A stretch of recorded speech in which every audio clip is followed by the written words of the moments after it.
Okay, good morning and welcome to this virtual meeting of the Isle of Skye and Raasay Area Committee. Skye Raasay. Please note that this meeting is not being broadcast live, but will be filmed and uploaded to the Highland Council's YouTube channel.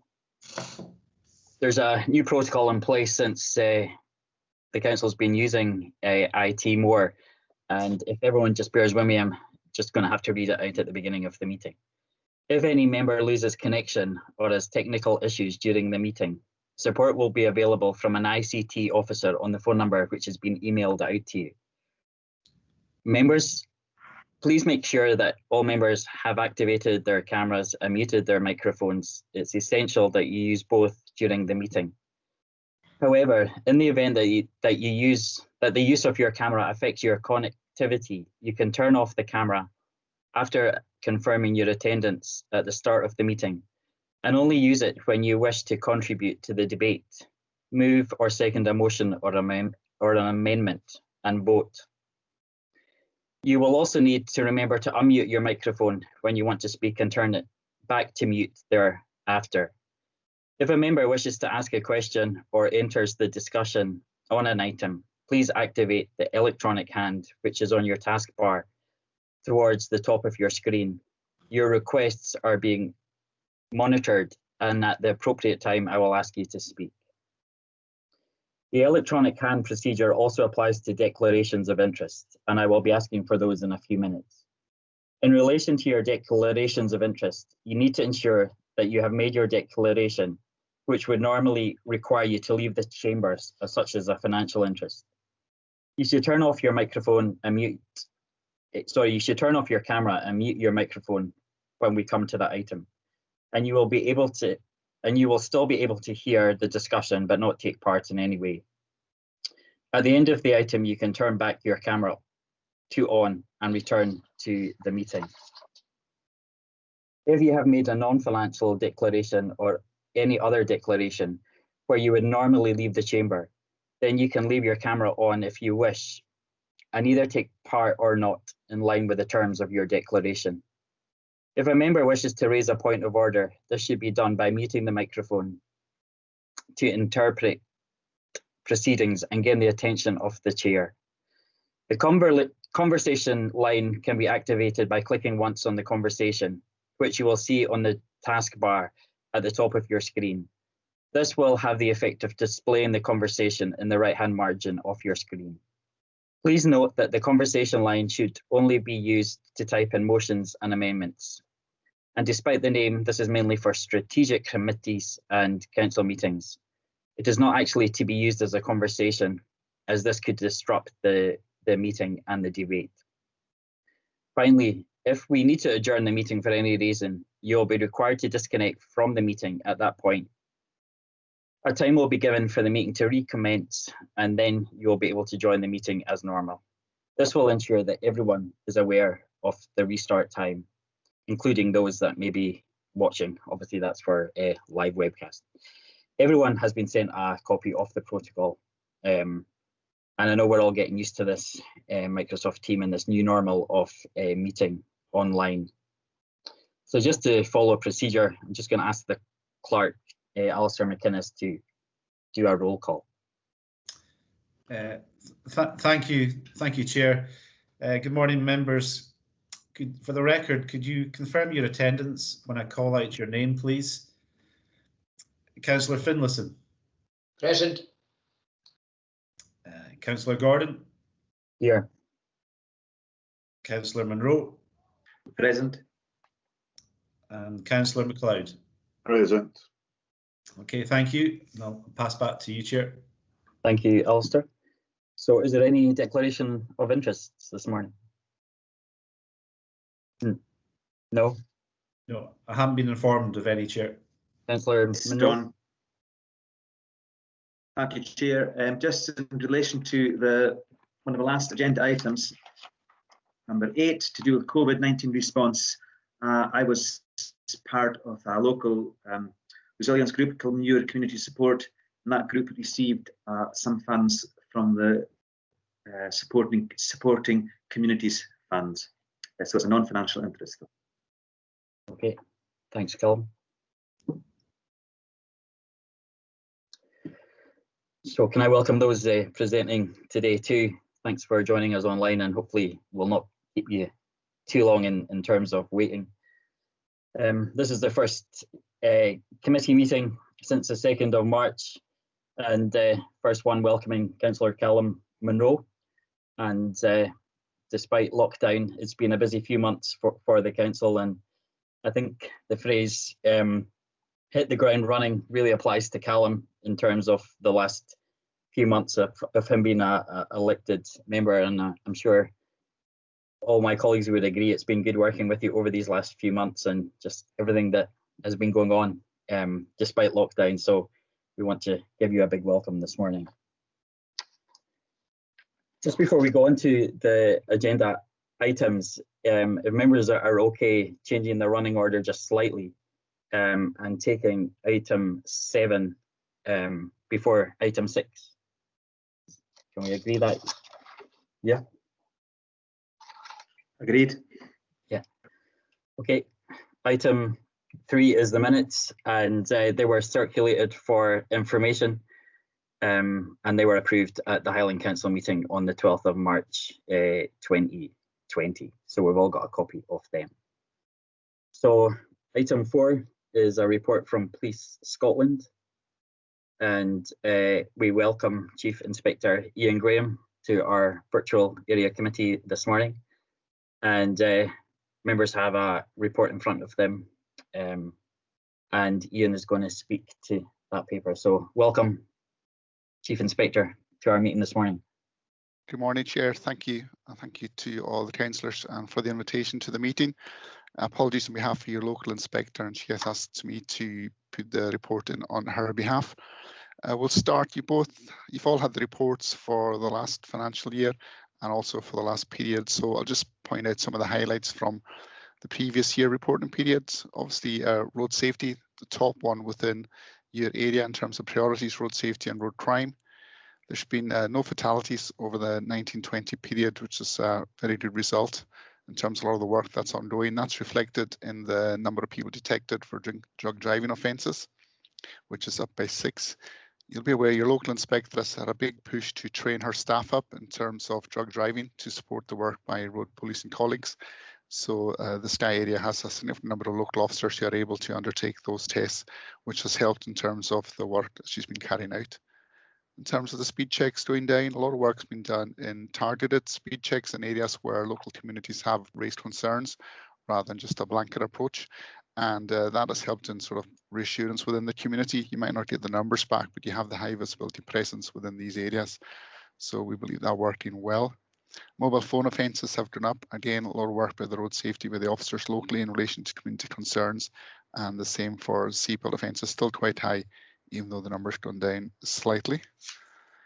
In terms of the antisocial behaviour, you'll see the licensed premises checks have gone down in terms of the checks.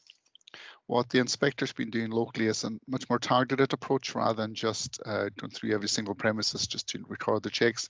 We've been working locally with the communities in terms of response to any areas of issues we've had in terms of the checks, so that's been doing well.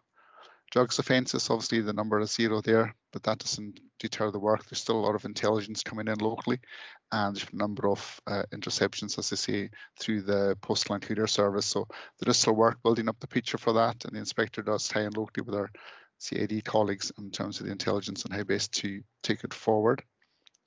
The assault figure's down, which is always a good result in terms of disorder within the community, and a lot of that's to do with the prevention interventions work in terms of any targeted areas. Vandalism has increased. That's the same in a few areas for the period last year. But I know from locally the officers, so there's any areas which are raising concern, she does tie in quite closely with the community and with the prevention and interventions officer to see if any work can be committed within it. The stop and searches, obviously, the figures are on there. It's the same within the division. We're usually about 1/3 to 1/4 in terms of the searches coming back, which is great standard across Police Scotland. The theft by housebreaking figures in terms of acquisitive crime remains the same, which is obviously it's not so good to see, but we're always working towards trying to get the figures down and seeing if there's any premises. A number of them are premises which are left unoccupied during the year but locked. So we're just trying to see if there's anything we can do for target hardening, as we call it. Shoplifting went down dramatically, which is always a good result in terms of working with the local shops and with the local business premises to any problematic individuals who are there in your area. And theft of motor vehicles receives the same. Sexual crimes number has gone down. A number of that is often due to the fact that one person might report something 1 year when a significant number of crimes have been against them, but there's still a lot of support locally from the third sector, from the public agencies, through various meetings we have within the division, within all the agencies. And if there is an individual of note or a person who's vulnerable or a victim, we do put a lot of support packages in place in relation to them. So is there any questions in relation to the previous year? Okay, members of Councillor Finlayson. Yeah, good morning, Ian. Thank you very much for stepping in. I'm taking you're in Stornoway, Ian, are you? Yes, I'm the area commander in Stornoway as well. Thank you. Yeah, nice to meet you. Ian, so remind me again. See, in terms of the statistic 2019-20, does that follow the calendar year or is it the financial year?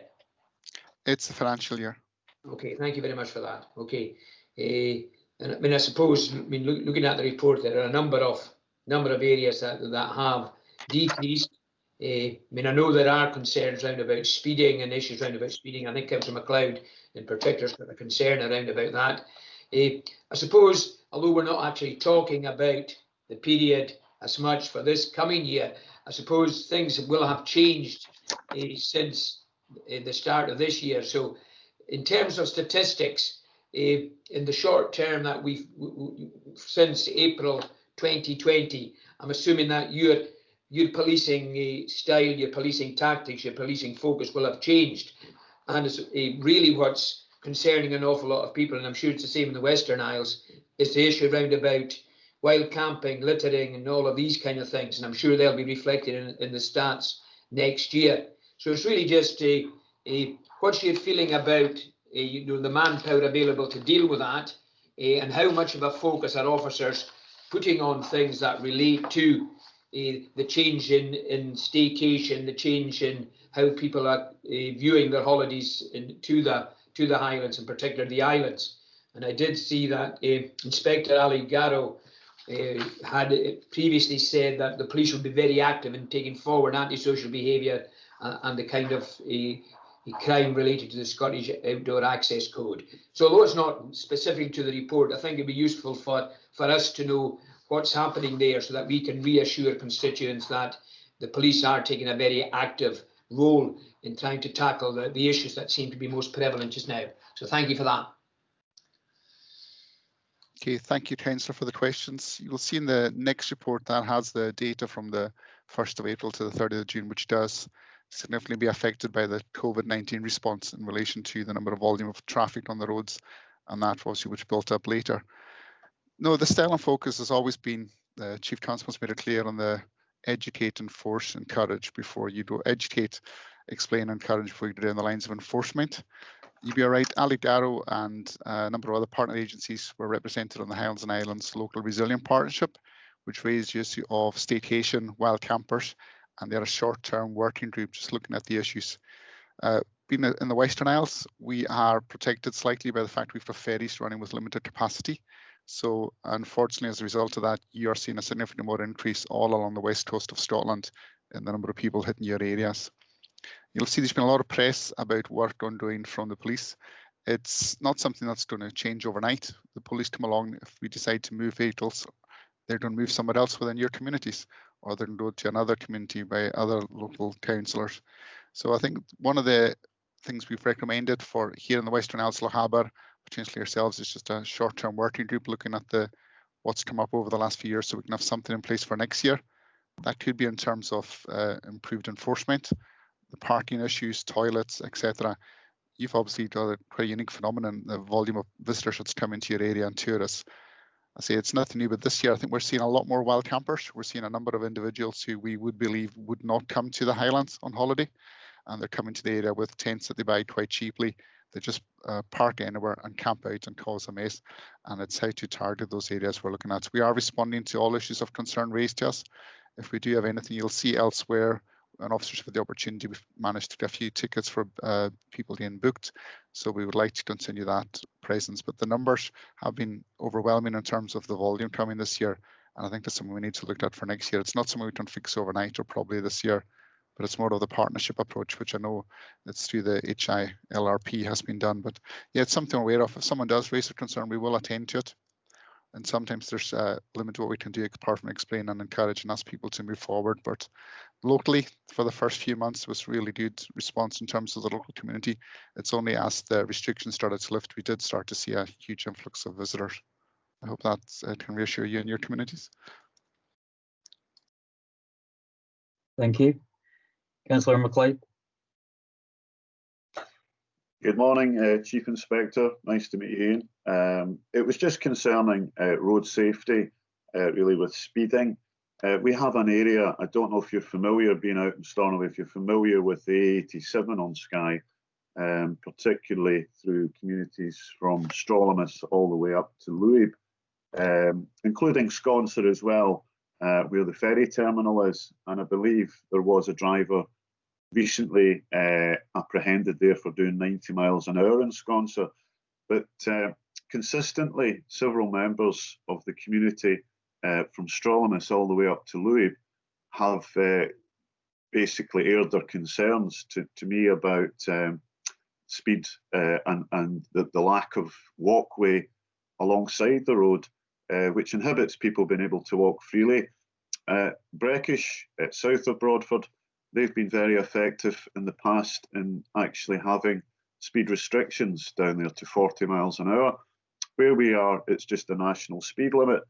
And certainly the many years I've been here, I've never seen any form of policing to have speed restrictions enforced on even that 60 miles an hour.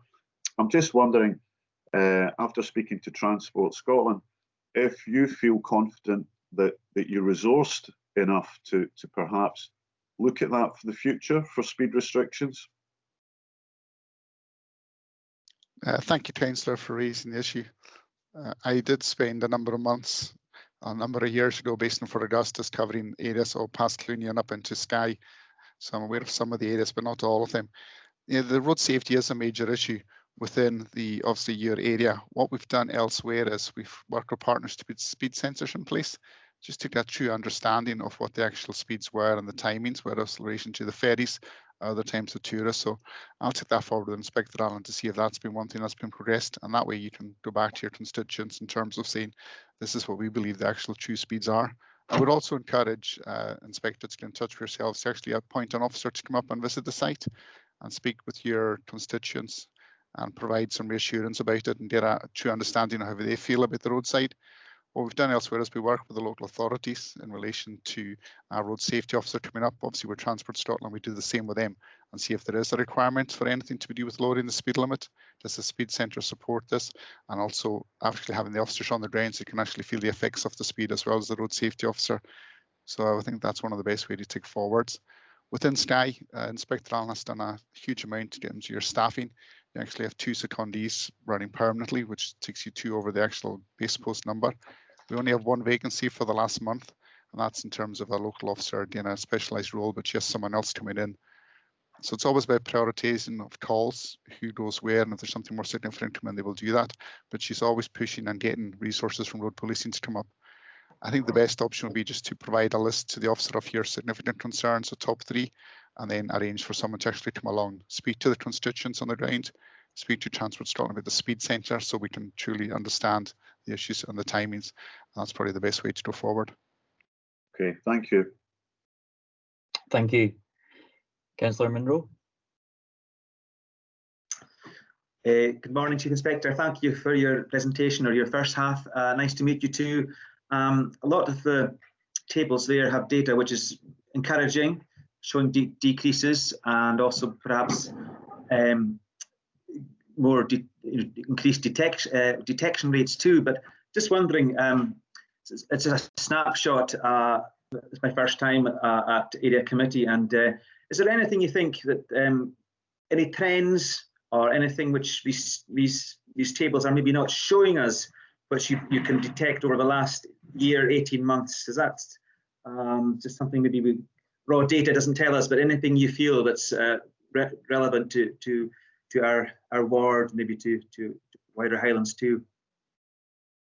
Thank you, Councillor. I think the biggest issue has always been road safety in your areas, in terms of, you know, the roads you have, the number of visitors to the area, and locals raising concerns. In terms of the other offences, there's often spikes in vandalism within the communities, which is always upsetting for the local communities, and we try to understand what's causing them and what's the result of that. But no, in terms of longer term trends or anything significant, no. Obviously, the last 6 months have been quite unique in terms of we can't really put a comparison against any other time because of the COVID restrictions. But no, I think the push by the inspector has always been about road safety and about tightening a presence in relation to the licensed premises for the weekends, and just working with the partners in terms of that. So there's nothing she's asked me to point out anyway of anything to raise concern for yourselves. Thank you. Thank you. Chief Inspector, have you any more in your report, or will we continue with questions? It's, I mean, up to yourselves. We've got the report for obviously the first part of this year. But as I say, the numbers are there. It's quite unique. You can't really compare it with previous years in terms of the volume of people we had on the road at that particular time. So I don't know if you're wishing to ask any questions in relation to the second report, or if you wish to discuss it further. Yeah, if I can go back to Councillor MacLeod's point about road safety, I mean, yeah, it's an ongoing issue, and the local police do an amazing job with the resource that they have. But do you think there are certain roads that we can clearly identify as being problematic in terms of speeding?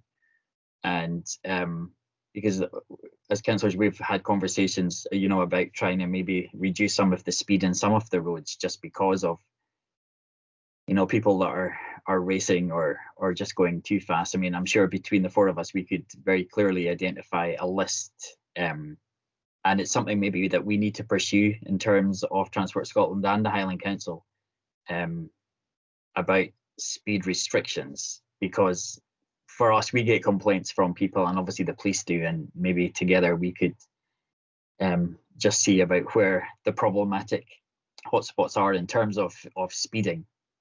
I know there are other issues in terms of road safety and the volume of tourists on the roads, but certainly I think one of the things that we need to highlight more, I think, is the fact that there are areas like where Callum is down just outside Broadford, where there are people that are speeding quite considerably.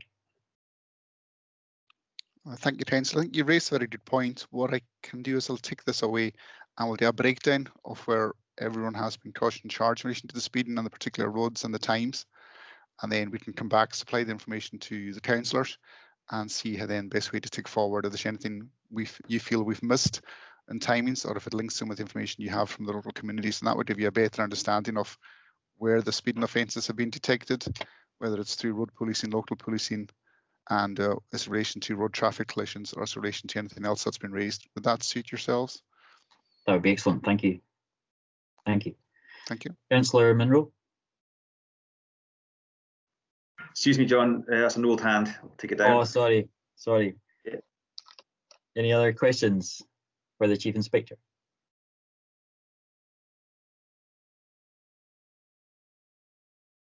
No?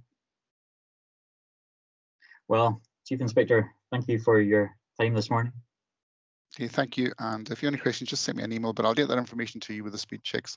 And thank you for your time today. Thank you. Thank you. And just before you go, the members are asked to agree the recommendations in 2.1. Can we just agree them?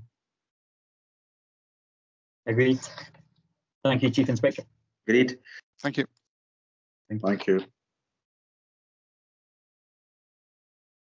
Our next item on the agenda is the return to schools update, which is going to be a verbal report. And there are many people on our team's meeting this morning, and I'm not seeing Paul Senior, but he could be here. Is Paul here? I don't see him on my list of people.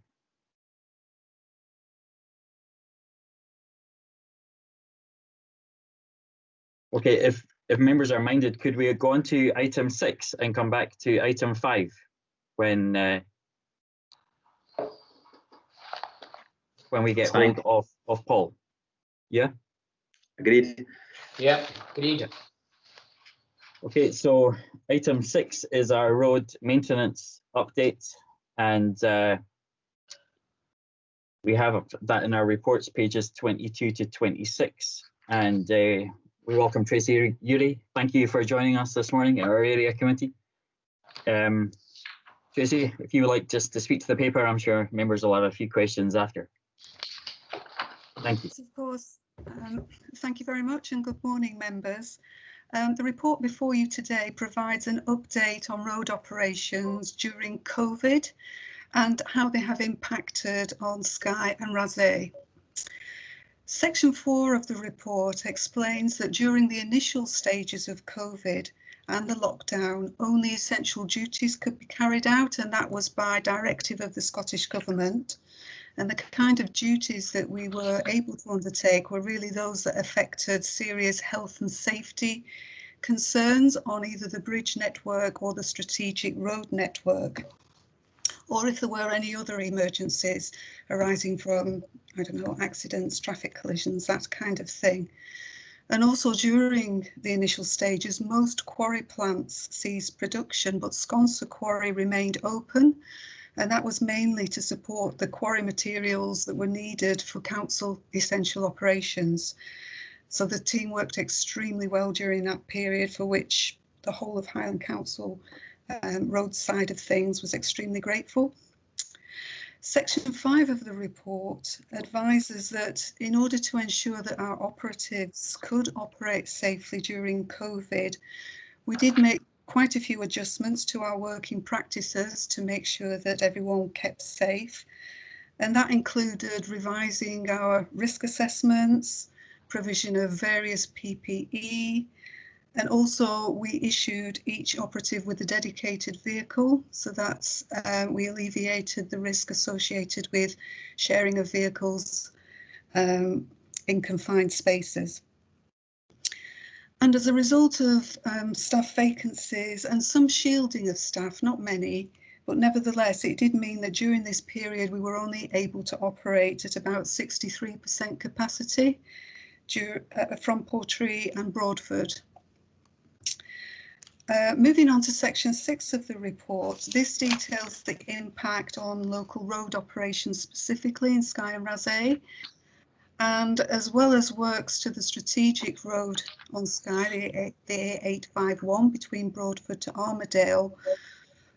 The team were also able to undertake the repair of and replacement of 3 cattle grids. There were strengthening works undertaken on the C1237 Glen Brittle Road. Various gully emptying was able to be done, and jet patching works, and those are detailed in section 6.2. Unfortunately, however, as members will be well aware, there is a significant budget gap just now for the council, and the earlier budget that was approved in March was suspended, and the only expenditure that we're now able to undertake is that which is still regarded as essential. So whilst we're now able to undertake essential repairs across the whole of the network, nevertheless, some of our more routine cyclical and preventative works we've not been able to undertake. This has also impacted on the area maintenance programme, where only works that were contractually committed or where match funding was secured received approval to proceed at the council due meeting. Unfortunately, because of where we are now, it's August, soon to be September, our surface dressing programme for the year, we're going to have to defer it now because that is time critical work that can only be done during the summer period.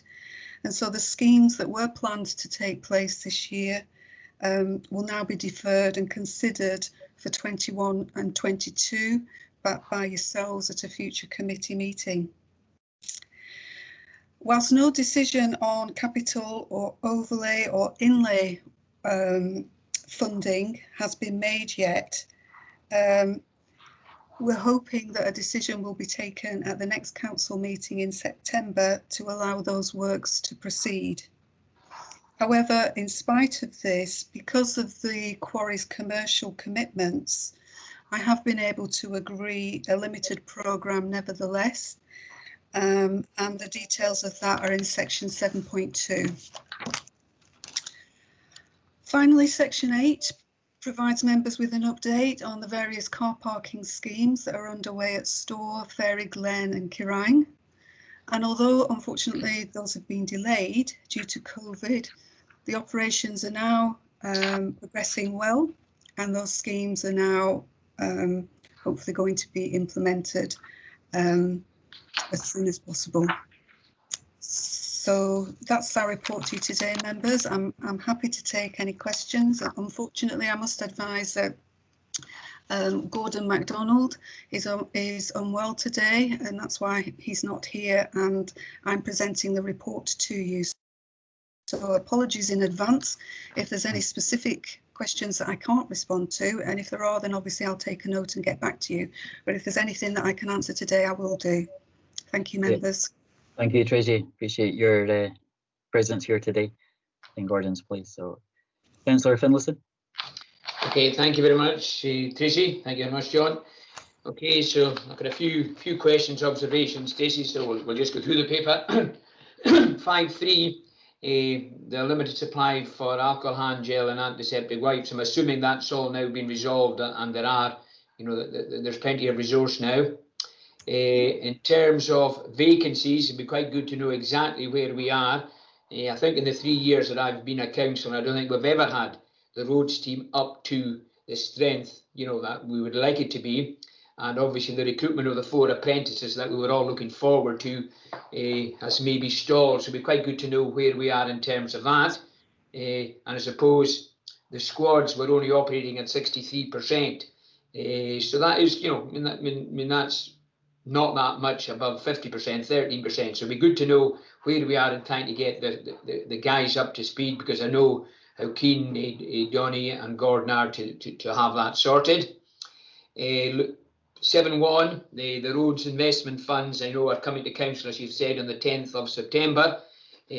Hopefully, if there's approval there, I suppose the question is, where would that investment fit in terms of programmes for Skye going forward? Would we get any of that money this year, or would you be thinking that would all come into next year's? Looking at the surface dressing programme that's been halted, I'm assuming that the funding for the surface dressing that should have happened this year will carry forward to next year, and hopefully we'll also get some funding for surface dressing in the next financial year, because we do know and we do appreciate how important it is to get surface dressing done in terms of maintaining our roads and ensuring that longevity and their life, how long they last for us. So that would be really important. In terms of the low material, low cost activities, and I don't know whether Gordon's passed on, but members will confirm, signage is a massive problem for Skye. Every community, every rural community is asking about passing place signs and different kinds of signage. So given the time of year, even if we're not able to get a lot of the capital works done and the big schemes done, we really do see this as a priority. So it would be fantastic to get a commitment to really pushing on with the signage, because you will be aware of the issues that we have at the moment with staycation and wild camping, and signage, passing place signs and things like that do make a difference. They also, of course, permit enforcement from police if we've actually got a sign on a passing place. And the final one, all the good news stories round about the shared funding and income generation schemes and all the work that's going on. And we know how hard Gordon and the team have worked on that. And I think it's important to thank all our roads guys from at every level for what they've been doing and what they are doing. It's really just where are we with these? And it might be that Gordon will need to give us an update on that. But we do appreciate that these need to move forward. We're thankful that they are moving forward, and we think they will make a big difference. So hopefully we'll see most of these complete in the near future. So thanks for that, Tracy. Okay. would you like me to respond? Yeah, if that's okay, Yeah. Tracy. Yes, of course.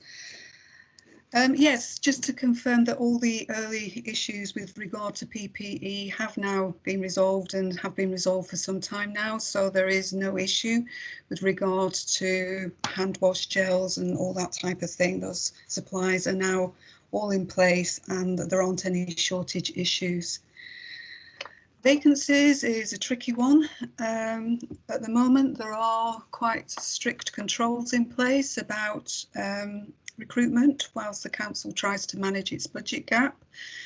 And whilst I and Malcolm have actually made quite strong representations about the need for us to have a full complement of staff, road staff across Highland, particularly as we go into winter, I'm afraid that there are still some problems with unlocking some of those vacancies. However, I'm pleased to advise that one of the vacancies has now been approved and that will be advertised shortly, but the 4 maintenance apprenticeships, those are still unfortunately in abeyance at this time. In terms of if we do get approval from the council on the 10th of September to release the funding for our overlay and inlay projects, you're quite right. Some of these, we will try to do some of these as best we can, but some may have to be deferred just because of the time of year. Much will depend obviously on winter, how severe it is, when it kicks in. If it's not too bad, we may well be able to do works well into October, maybe even early November, and hopefully from March onwards. But if we have a bad winter, then it may just not, we may just physically not have the time available to undertake those. But hopefully that funding will be carried forward into next year, so you won't miss out on that. It's a deferral rather than a not being done at all. In terms of the surface dressing programme, again, this is obviously something that is for the council to ultimately decide about budgets. But as far as I know, if the budget is approved, then that funding will be carried forward and you will not miss it. You know, it's not going to be taken away. There's no suggestion of that at all, provided obviously that it's approved. I do understand about the problems with signage. We've had masses of issues about the number of travellers and tourists in Highland, those that have chosen to obviously stay local and come to Highland rather than go overseas because of the travel restrictions.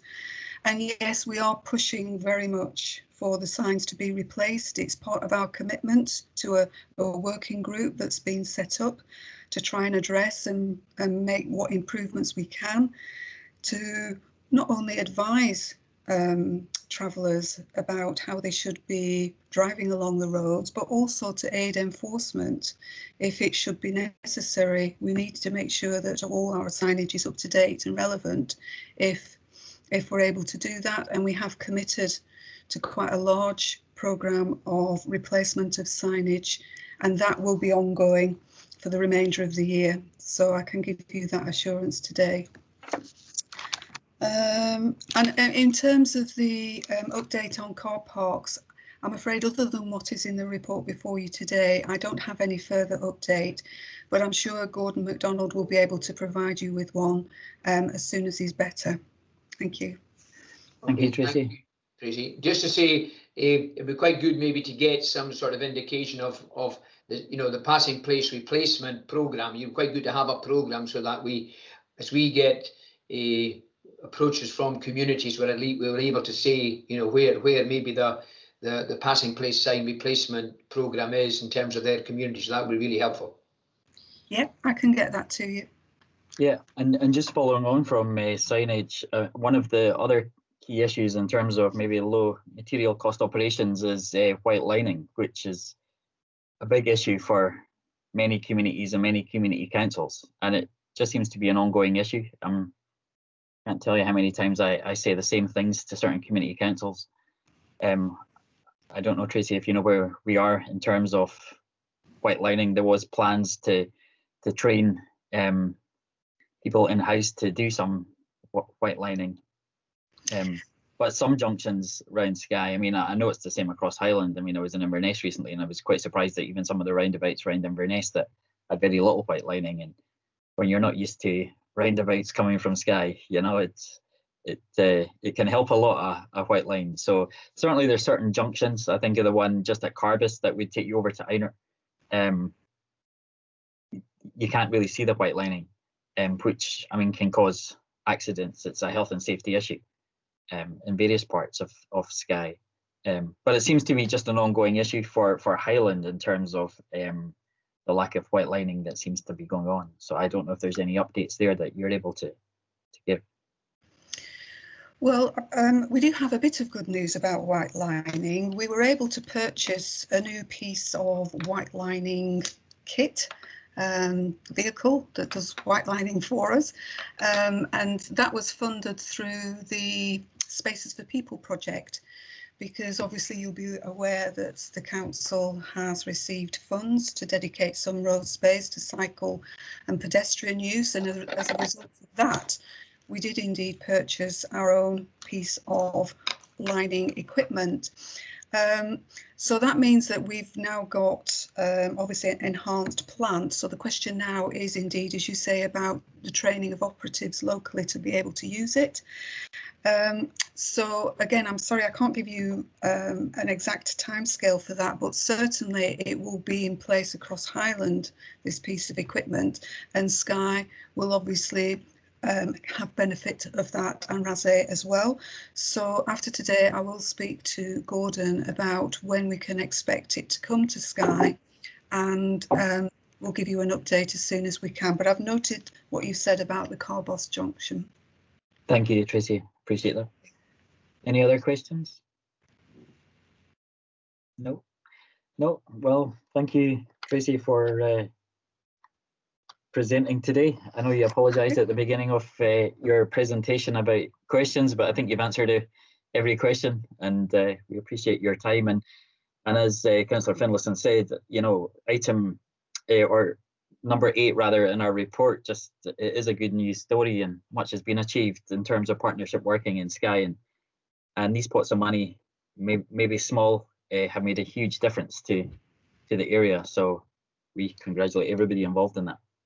Thank you. Can I just say, John, maybe one final to Tracy? I would say that, just to say, Tracy, that having our own roads manager for the area and Gordon's commitment and knowledge has been a fantastic bonus for us.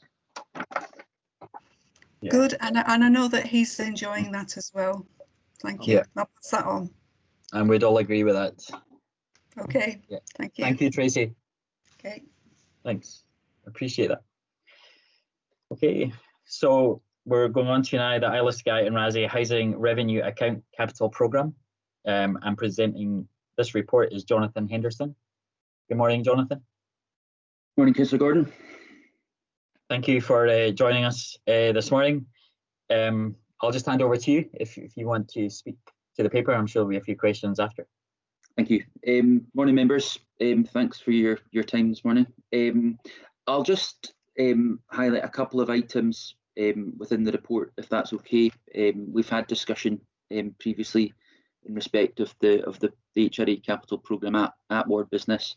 So really just a couple of things to draw out from Appendix 2 in the report. Firstly, members will note the continued and indeed increased budget for aids and adaptations work in our stock, which really is just funding in respect of level access showers, walk-in showers, that type of thing. And also the report highlights a priority really in respect of energy efficiency measures, and members will note that key priority within the capital programme is energy efficiency measures, and namely heating replacements on Skye and Raasay.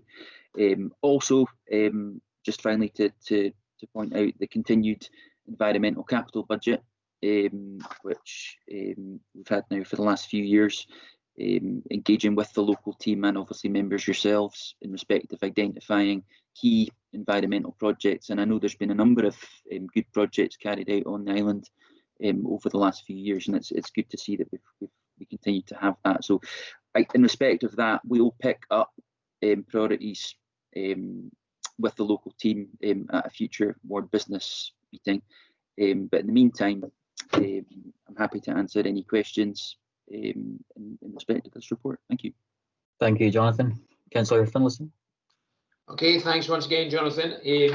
I'm just going to focus on the external fabric environmental improvements. I think that's really important budget, and we need to be looking at how we spend that wisely.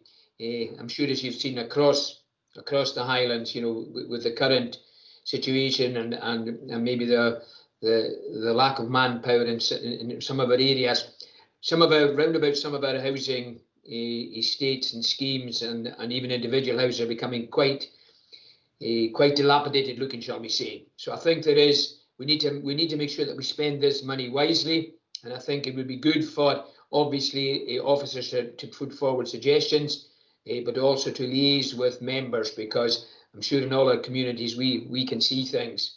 And very specifically my own community, there's something I think I've mentioned for some time that I thought could have been improved. Whatever was done wasn't really a long-term solution. And I think quite often if we can have our council houses looking really good and the environmental improvements around them, that can set a standard that maybe others will want to follow. So because quite often I get told, well, your houses aren't very good, Nick, round about them, so what are you asking me to try and improve mine for? So it'd be good, Jonathan, maybe to see how we can move that one forward. And I suppose the question is there any scope to get additional funding for this area? Is there a central pot as well as our own allocated pot?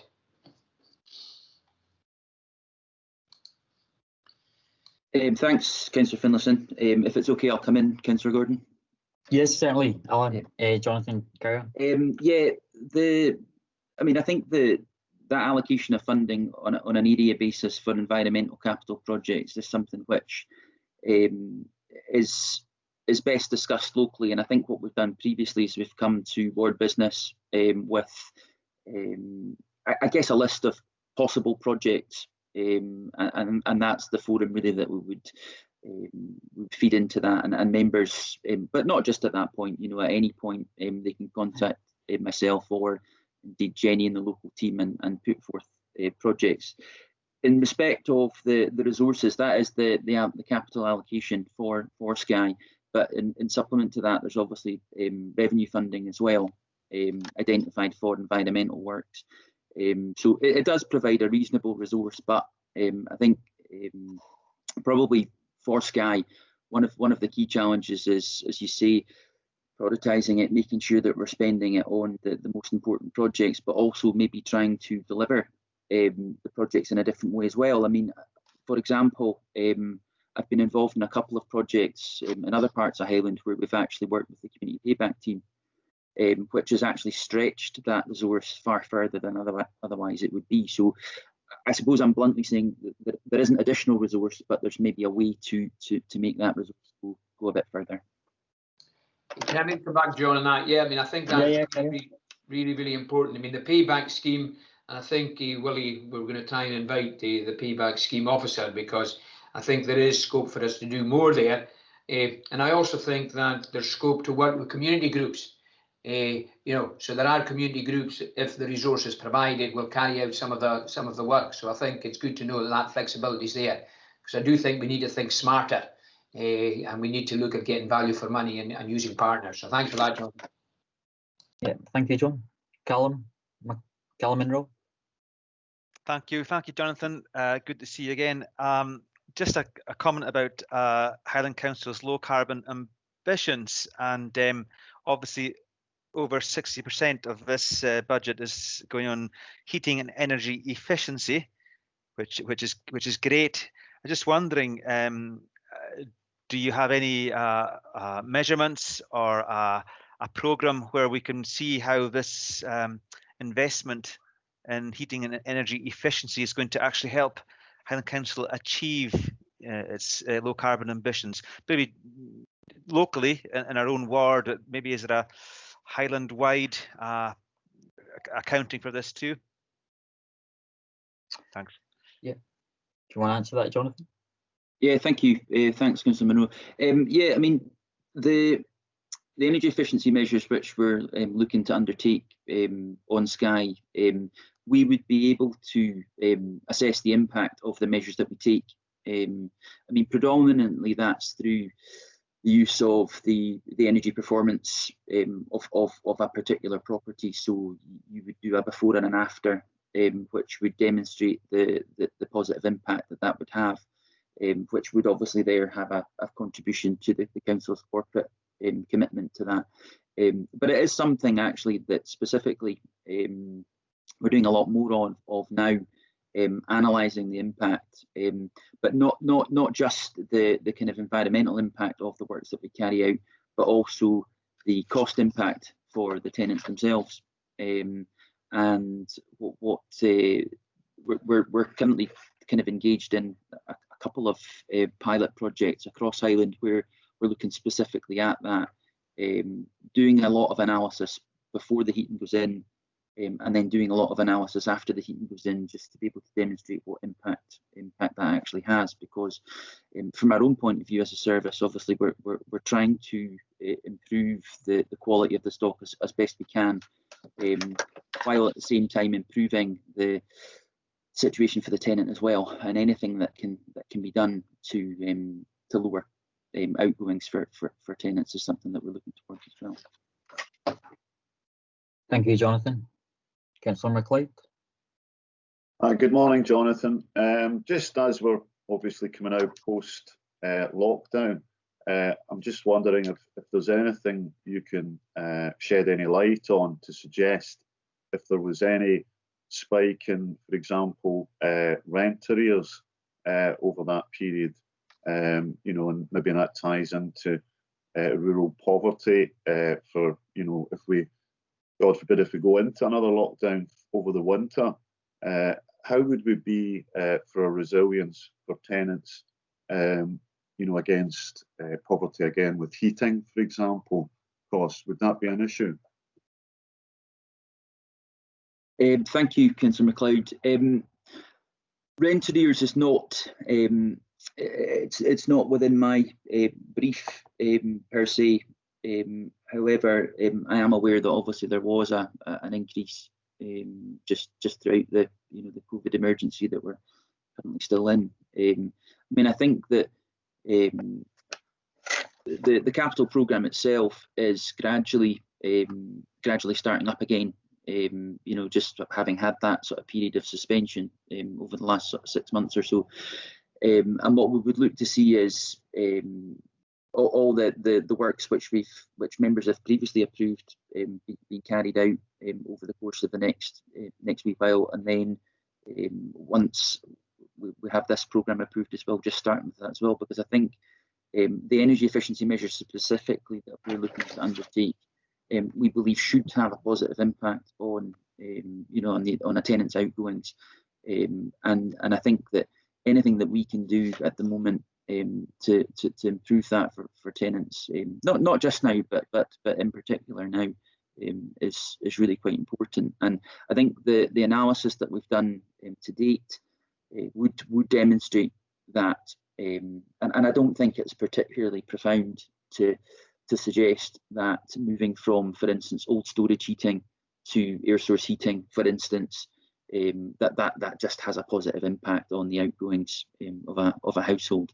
And I think that one of the things that we're looking to do with this particular programme, I would suggest, is that if we're in a house and we're replacing the heating, that we actually look to maximise the impact of the works that we carry out. So ensuring that we top up the loft insulation as well, if it's required, so that a tenant gets the most out of the investment that we're planning. Thank you. Thank you. Thank you.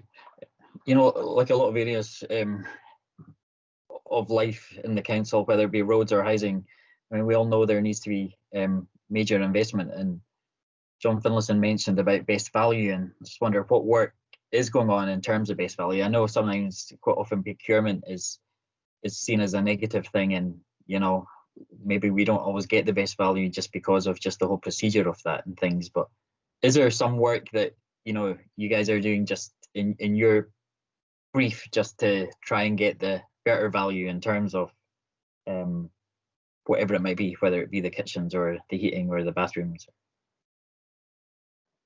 Thanks, Councillor Gordon. Yeah, I mean, I think all the while the commitment to best value is just embedded in everything that we do, and I mean the main big capital projects are obviously procured in a certain way, and the intention of that procurement exercise is to get absolutely the most out of our resources that we can. I mean, I think it actually touches upon something that Councillor Finlayson was mentioning there previously, where, and I think I've spoken to members about this previously as well, where we look to see whether there's alternative opportunities to deliver services in a different way. So, for instance, engaging with local partners, like Harsh and Skye Housing Association, for one, to see whether or not actually there's a way that we could come together and deliver works together, to deliver some value there. But in respect of procurement, yeah, there's work ongoing all the time in order to make sure that we are getting the best. But I think you do make the solid point that we have struggled on Skye just in respect of cost, and whether that be, and quite often actually the comment is that accommodation is a big factor as well, and that might put the cost of a particular project up. But I think we do try and take advantage all the time of other programs which are running at the same time. So, for instance, if there was a heating project in Ross and Cromarty, say, that there would be the possibility to add a Skye project onto that in order to deliver greater economies of scale and deliver a better value within that, which might mean thereafter that we could do slightly more than we'd originally planned to do. Thank you, Jonathan. Callum MacLeod, see your hand up, or was that an old hand? That was an old hand, sorry. No worries. Any other questions? No. Well, thanks, Jonathan, for your report and your time. And members are invited to agree the recommendations on page 27. There's 5 of them. Do we agree? Agreed. Agreed. Thank you, Jonathan. Thank you, Chair. Thank you. We're going to go back to item 5, the return to schools update. And we're joined by Derek Martin, who's going to present a verbal report to the area committee this morning. So welcome, Derek. Good morning, members, and apologies. Just received the link a short while ago, just after the timed bit for committee this morning. Yeah, thanks for joining us. Yeah, I understand that Paul Senior has now finished with the council, and again, apologies, I was unaware of today's date. However, I do have a verbal update for members, which I hope will be useful. So members will be aware that following Norma Young's retirement, I've agreed to support West Area education and learning in the interim, whilst we reimagine the new education service, bearing in mind that care and learning has separated into its more component parts. I'm delighted to say that the vast majority of young people have now returned to school full time. That's following head teachers returning early from holiday. Much time was spent reviewing their local setting to prepare for a safe opening. And head teachers have been in touch to say that there's lots of happy smiley faces from pupils and staff. And schools have spent the last 2 weeks re-establishing relationships and preparing children for our new normal, and sharing new procedures and systems that have been introduced to keep everyone safe.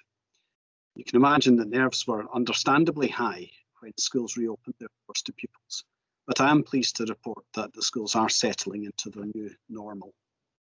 Health and well-being is a high priority across our schools, and the last week school staff have been taking time to ensure that children are settled back in and that they feel safe and secure. And a priority has been settling in our new primary 1 children and S1 children. That's very much been a focus. And you should be aware that COVID regulation suggests limiting toys and other items that are coming in from home. So we're having to very much adapt to a new normal. Increased outdoor play has been very important to support transition from nursery into primary one, for example. So we've been trying to do a bit more of that.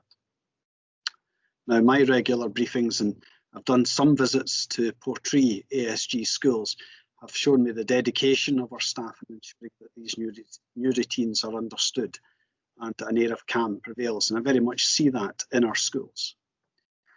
We have a variety of approaches across Highland with early learning and childcare, and the status quo prior to lockdown continues, and this will be reviewed going forward this year. We hope that we'll see an improvement in children's outcomes and help close the poverty-related attainment gap, as well as increasing family resilience through improved health and well-being of our children and parents, and supporting our parents back to work or to study. As part of this first term, settings are focusing on settling new children into nursery, ensuring health and well-being is at the heart of their practice. Now, the Area Early Learning and Childcare Board will continue to meet as we move forward work on nursery expansion as the national position changes. The area board to reopen our schools will continue to meet over the next few weeks, certainly until October. And this board comprises all the key services of the council in supporting our learning communities back to their buildings. This group, supporting the area education and learning team, continues to work well together to support schools collectively and individually. It's not all plain sailing, folks, as we discover these new ways of working and the new challenges to deal with every day. I am pleased to report that transport solutions are largely in place, and these are working very well. Cleaning services, with the support of our head teachers, have found solutions to staffing for enhanced cleaning of the schools during the day. I'm pleased to report that all our schools were open by the Friday of the first week as we sought local solutions, and all our schools were open by the government deadline of the 18th of August. Catering teams have put grab and go lunches into place and are already looking at returning to a full service where possible over the coming weeks. That's very good news. And so head teachers are working with their local catering team to ensure that there's sufficient areas for dining and resources for cleaning. Now, whilst drinking water availability has been the subject of recent media interest, I can confirm that all schools, through a variety of means, provide safe drinking water for pupils. With regards to the SQA examination results, the data at this time of year is as you get incomplete, as results achieved in college have not been factored in, and nor has the wider effect of wider achievement success, which in some instances increases pass rates for young people. They have yet to be factored into the equation. So more detail will become available going forward for discussion at ward meetings over the coming months. With specific regards to COVID cases, I can confirm that there's been no confirmed cases of pupils in the committee area. There have been lots and lots of testing, and there have been some adults who have had a positive test, but nothing within our schools, and also there is no wide community transmission. Some members may be aware that Raasay Primary, I think it was just a few days in, had to call out the fire brigade, unfortunately, the team on Raasay. That was due to a false alarm, fortunately. I think it was something to do with a sensor. But I'm very pleased to report that the school was evacuated efficiently. And of course, our volunteer fire service teams, many of whom would have children in school, were out tout suite and did the check, and everybody was safe. So that's good news indeed.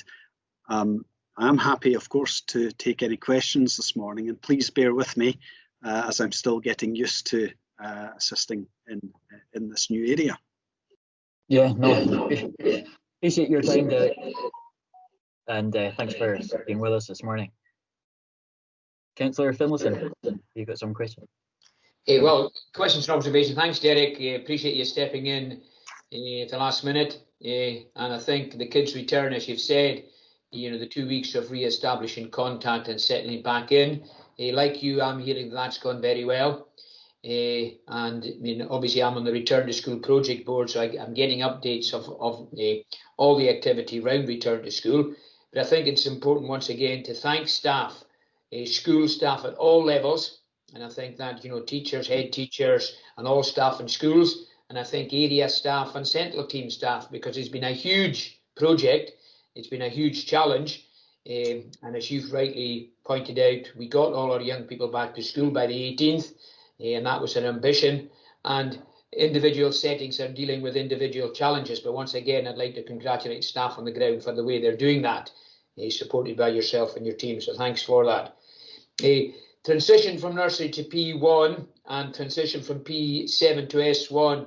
Derek, you focused on the nursery to P1 transition. Have you any flavour of how transition has gone from P7 to S1? And we know we've only got the one high school per 3 high school in our area, but I think from what I'm hearing, it's gone well. But you might have some comments around about that. In terms of staffing, where are we? I know we were successful in appointing a head teacher recently to staffing in Kilmuir, and there's a vacancy at Boonhall Slater. So where are we, Derek, with staffing generally across the piece in our ward? You know, are there still outstanding vacancies?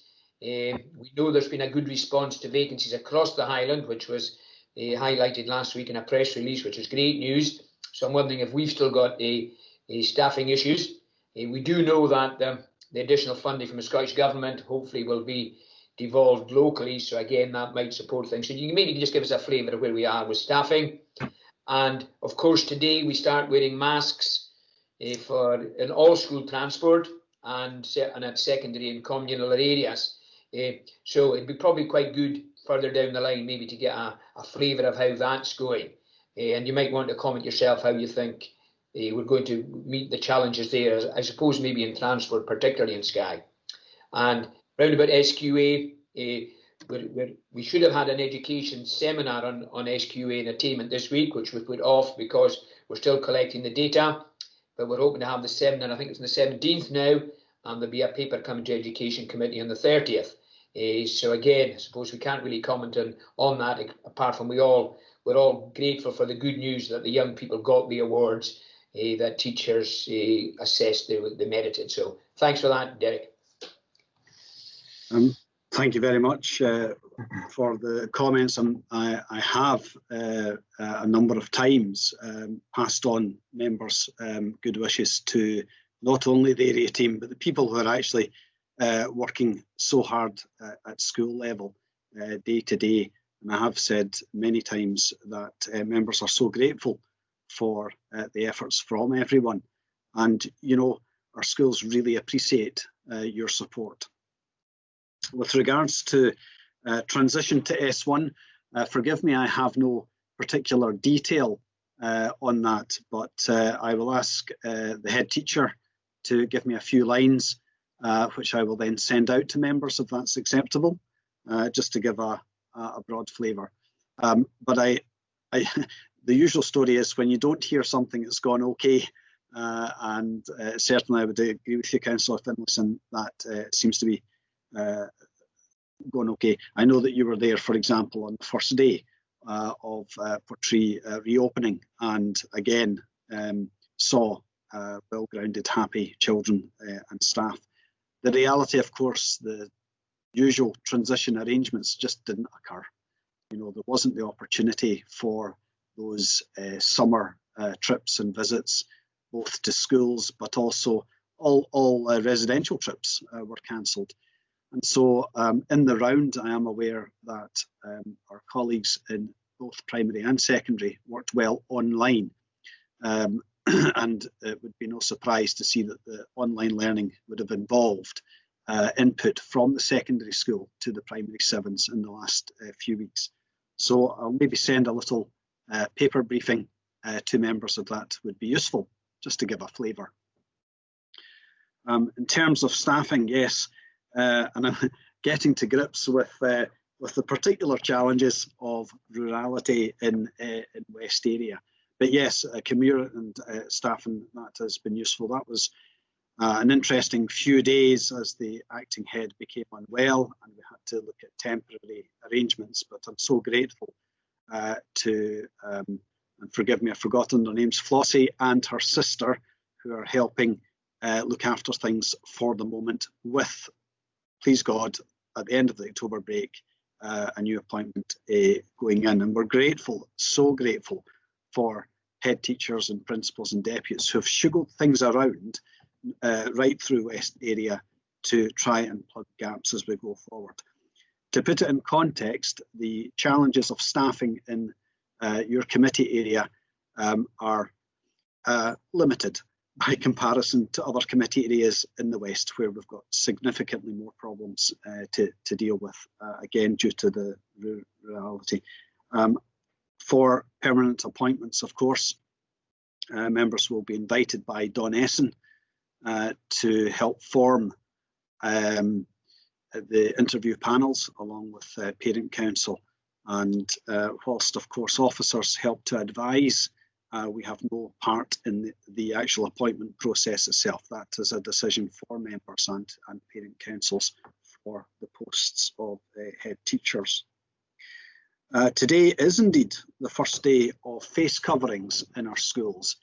And I was going into work this morning dreading, thinking how many emails are going to come in about problems. I have to say, I've not received one yet, which is fantastic. It means that head teachers have been working hard to implement government guidance over the last few days. We've put lots of information out to parents on the council website and through schools, social media, and so on. In the vast majority of cases, children will simply be wearing face coverings. It's a societal expectation now.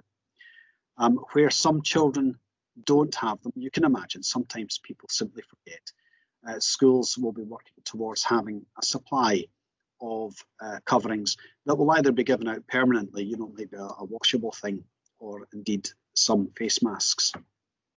Please bear in mind that if parents are speaking to you about their concerns, there is a difference between face masks and face coverings. You can use a face mask as a covering, but face masks in themselves refers to medical intervention, whereas a face covering is anything that covers the mouth and nose and may be disposable and preferably washable. So schools will get some small supplies of face masks for continued medical intervention. They'll probably more look to their own solutions for having, a dozen or so face coverings of some sort for those that may forget. And bear in mind, it's not the school's position to challenge children who cannot or will not wear face coverings, and children will not be excluded from school as a result of not wearing a covering. So it's about encouraging that the Deputy First Minister has made his position clear on that. That's all for communal areas, not for classrooms, however, but for communal areas and indeed buses. There has been some discussion regarding those families who receive school clothing grants, so those who might find it more financially challenging, and we are looking at having a small supply of coverings available for those that need it. We're here to help, essentially, irrespective of who should, whether people should supply them or not. We will do our best to help, and we'll deal with the financial challenges as we move along. I'm conscious, yes, that the SQA members workshop has been slightly delayed. I think I saw a new date for that, might have been in a week or so, as I recall. 17th. And I would really encourage members where they're available to join in with that, to get an insight into the whole data around that and how we hope to continue to make improvements. In the round, of course, you'll be aware that Highland results have increased somewhat this year, and that is despite, that was prior to the change in how they were going to be assessed. So I'm expecting results to improve again before things finish off. But 1 year does not a pattern make, and it's about ensuring that we continue to do our very best to support our young people to attain to the best of their abilities. So it'll be interesting, and I look forward to that workshop with members. Thank you, Derek. Callum Munro. Thank you, Derek, for your verbal update there. I think, just like Councillor Finlayson said, it's we appreciate so much what's been done in the last few months to prepare for return to school and getting our children and staff back. I think there is a sense of relief, and it seems to have gone well. But that's due to just the hard work, the hours, and the hard miles which cleaning staff, head teachers, and all the council officers have put in. Really appreciated. I just add to what you said there about Flora Guidi and Shona McKinnon and Boonscall Gaelic for 3. Just shows you the dedication of our head teachers and acting and assistant head teachers in helping out with the Cumure and Boonscall staffing cluster up here. That's great. I am aware of some families who have not yet returned their children to school. Some families who have done so with great trepidation for various reasons, and I think it's really important that we allay fears, and also that we keep contact with these families, that we don't end up going months. Various reasons, and I don't know all the reasons, but I think it's just we want all our children back in the school environment, and just so I'm sure you and your officers are aware of that, but it'd just be good to hear just to hear how we're going to engage and reassure, and this could, if we have a spike or something locally, this will increase fears, but I think it's important we aspire to have everybody back in school and families feeling really reassured. Thank you. Thank you very much for that. We are aware of some families who have appreciated, oddly enough, the time of lockdown with their children, and some are looking to home educate, which they're quite entitled to do in law, providing they can demonstrate to the local authority that they have a plan together for that. And we don't take a view in that, that's a legal right. Interestingly enough, we've had a little jump in families who are requesting flexi schooling, which 5 years ago was simply unknown, but whilst not common, is perfectly legal.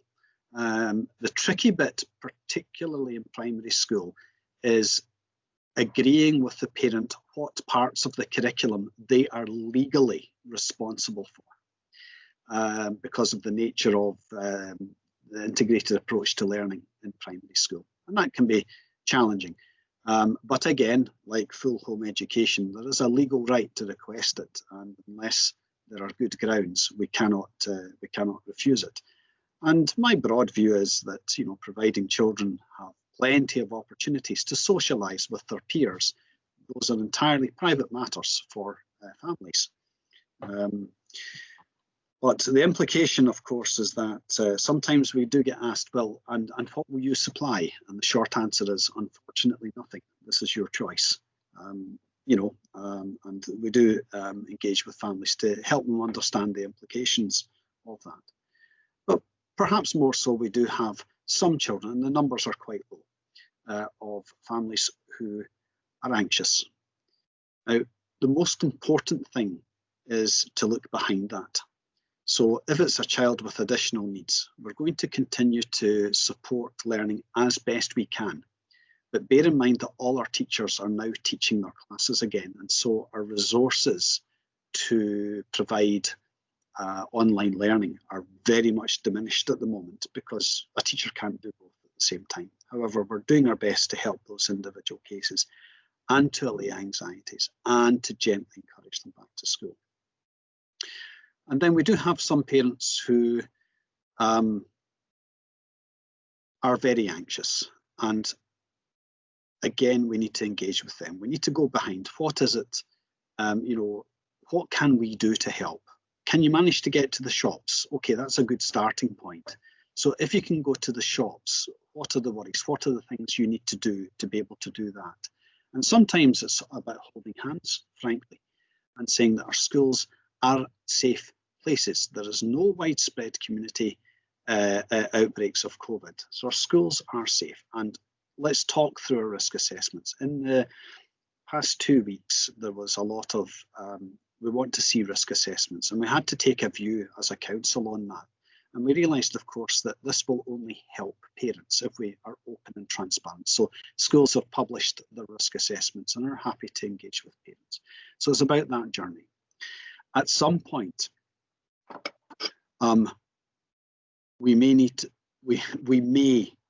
to become a little bit more formal about it, because clearly we can't have children sitting at home not being educated. That is out with the law. But let me reassure you, that's our last step. Before that, we have to engage and to encourage and help parents to come to their own conclusion on that. However, if after a period of some months, and we can't do it before then because we need to demonstrate that we've tried to support. At the end of the day, we can take some legal measures, but we'd prefer not to. Of course, we'd prefer not to. And it's rare that we would do that prior to COVID. And COVID is just an additional stressor. So it is about that engagement, and it's about maintaining that contact with families. Now, there is a specific registration code for those families who are refusing to send their children to school. And so we do keep an eye on that, and we will be in a position in due course to engage, perhaps more formally, but with a few families. And I would hope that people just need a little bit of time to get used to the new world. It's very, very hard on folks. You know that. You see it going down the streets. It's very, very hard on our teachers. Why would it not be hard on our parents then and our children? You know, it's hard for me. I've had to get used to a new way of working. So I think together we try and accept we're all in it. And a little bit of carrot, a little bit of stick, but mostly carrot is good. And we'll get there eventually. You know, should any children become at risk, then of course we will go through the usual child concern issues for that and deal with that. But that's kind of a separate issue to just being at home. I hope that helps to reassure you that we will take an appropriately robust approach to it over time. Thank you, Dave. John, do you want to come in again? Is that an old hand?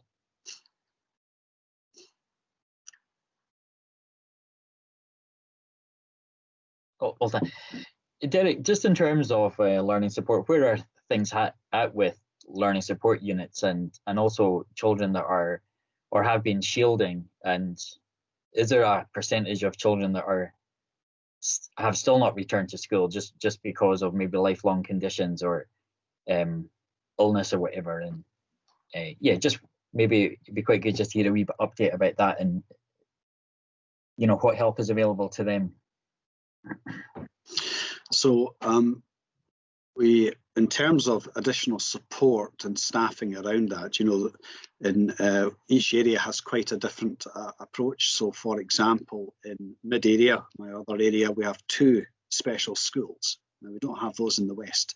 So all our kids are in mainstream settings. You can imagine that over a number of months there was a freeze with recruitment and so on, which made it more challenging in terms of support staffing. However, I'm pleased to say that the Chief Executive has made it clear that we need to move towards filling these absolutely vital posts. And so the supply lists have been opened up, I'm pleased to say, for pupil support assistance. And I did manage in Portree ASG prior to the supply list being open to get an exemption, particularly for Gaelic PSAs, where we knew there was some people in the community that would love to do this kind of a job, but they couldn't get on through the supply list. So we did manage to manipulate that to fill those very important posts because they are few and far between. So that was good. So moving forward, we're expecting that the teaching supply register and the support registers are opening up, which will help. Fiona Wallace, who's the additional support needs manager, has come to me on a number of occasions, not particularly related around your committee area, but West area in the round, to say, can we get some people in on supply due to illness, retirements, and so on. And I have authorised that because our additional support kids need that support. If we've identified it, then we need to do our best for that. Where I have authorised temporary appointments, that's been until the October break, where it will be reviewed, because we also need to be very cognisant of the financial constraints of the council. So we must balance up the need to deliver for our kids and also the financial realities as well. So I know that Fiona Wallace, who's well respected as the additional support needs manager, is working hard on that. With specific regards to shielding, pupils who are shielding, yes, there were a number of children who are shielding with various conditions. In the round, they've received letters to confirm that they can return to school. Now, just because you can return to school, if you were shielding, doesn't mean to say everything's hale and hearty. And these children who are particularly medically vulnerable, just need that extra bit of love and care and attention, as we would do for any of our own kids. We should see our kids in schools as ours. We should love them and look after them. And so using a bit of common sense is really important. Take the autistic child who should be wearing a mask, but can't because the feel, the touch of it, just the distress of it, the feeling around the ears of the straps, that's enough to have someone who could be at school suddenly stop going to school. So with a bit of common sense, okay, maybe that child shouldn't be wearing a face covering, but what else can we do? So we can encourage the washing of hands, having a hanky on them to blow their nose, all these things. And it's about looking after people. I'm unaware of children who were shielding who have been told to remain shielding, and specifically to Portree. I'm aware in West, in the round, that there are one or two. Usually that's due to ongoing treatment, as you might imagine, for childhood leukemia, cancer, and so on. And it's less about the shielding, more that they probably wouldn't have been at school anyway. And for those children, we do look at, well, what can we do to support a continuation of learning? Now, it's actually less for some of those children about what they are learning, but more about maintaining some kind of a routine, having contact with their pals, having the learning experience. But it's less about measuring attainment at that stage, because right now they've got enough to cope with in their lives, but it is about trying to maintain those routines. And for some children who have to travel to Raigmore for extended periods of time, there is a teacher based there who will liaise with the local school. So in general terms, shielding has been lifted for the vast bulk of those children. The numbers are pretty low anyway.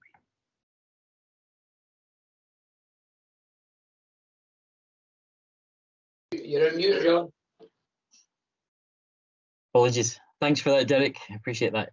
Do you want to come back in, Joe? Yeah, just a quickie, Derek. I think that's good to know. I was speaking to Alan McPherson about opening the supply list, so that's good to know that that's going to go ahead. I think what's particularly important here is that, in the rural areas, for example, you might have a supply teacher in Broadford, but they need to go to a school in Kilmuir, and that's a long, long way away. So I think we do need to make sure that we are supporting local situations and local members of staff who want to make themselves available. And certainly in Skye, I know in a couple of school communities there are staff who are keen to get on the supply list, and now that they can do that, that'll be very supportive of the schools. So I'm delighted to hear that. Yeah, it's excellent. Any other questions or comments? No? Well, thanks, Derek, for joining us this morning. We appreciate it, and know it was short notice, and yeah, we thank you this morning, and for all your work, and for everybody in the education department. It does not go unnoticed the amount of work that has gone on over the last few months, and I know as well it's not been easy, but you're all doing a great job, and we just want to add our thanks this morning. is gratefully received, and I really mean that, because people are 3 weeks in and we're pretty exhausted already at the start of the school year. But we're also conscious very much of, I think, relationships with members have usually been okay in Highland Council. They are only getting better at the moment, and I'm grateful for the support, and I hope to be able to give ward briefings as we go forward throughout the year. Thank you so much for this morning. Thank you, Derek. Appreciate that. Okay, members, I think we're on to item 8, which is the COVID response. And we all know, again, there's been an incredible amount of hard work been going on over the last few months in terms of the local response to COVID.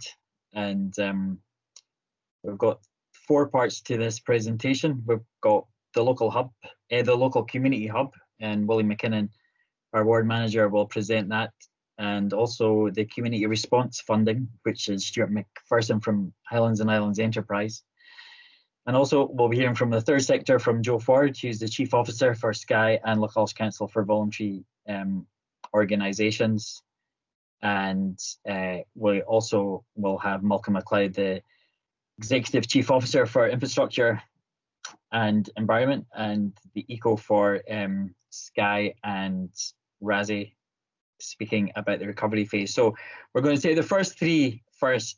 Firstly, Willie, Stuart and Joe, and after they've done their presentations, I'm sure we'll have a few comments and questions. So I'll hand over to Willie McKinnon. Thank you, Chair. I'm hoping you can all see on your screen the slides I've tried to put up. Yeah. Confirm you've seen them? Yeah. Yeah. Thanks, member, for this opportunity to bring the presentation to today's committee. As you'll be aware, the government requested local authorities to set up humanitarian assistance centres, or local community hubs, as we were referring to them during COVID. They're an established part of any emergency response where a coordinated support for people affected by an emergency is required. They're normally a physical location for people in need to congregate and receive support, whereas we would normally use village halls or local primary schools. But this had to be adapted for responding to COVID, as people were required to self-isolate rather than congregate. So we used the Portee High School as a central hub, which effectively became a distribution centre with food and supplies going out to those in need. The purpose was to support key groups within the community who would be vulnerable to COVID, and you can see in the slides there, that's those on the shielding list, those who are non-shielded but vulnerable, and others whose circumstances have changed as a result of COVID. The Council set up a number of response services during this period.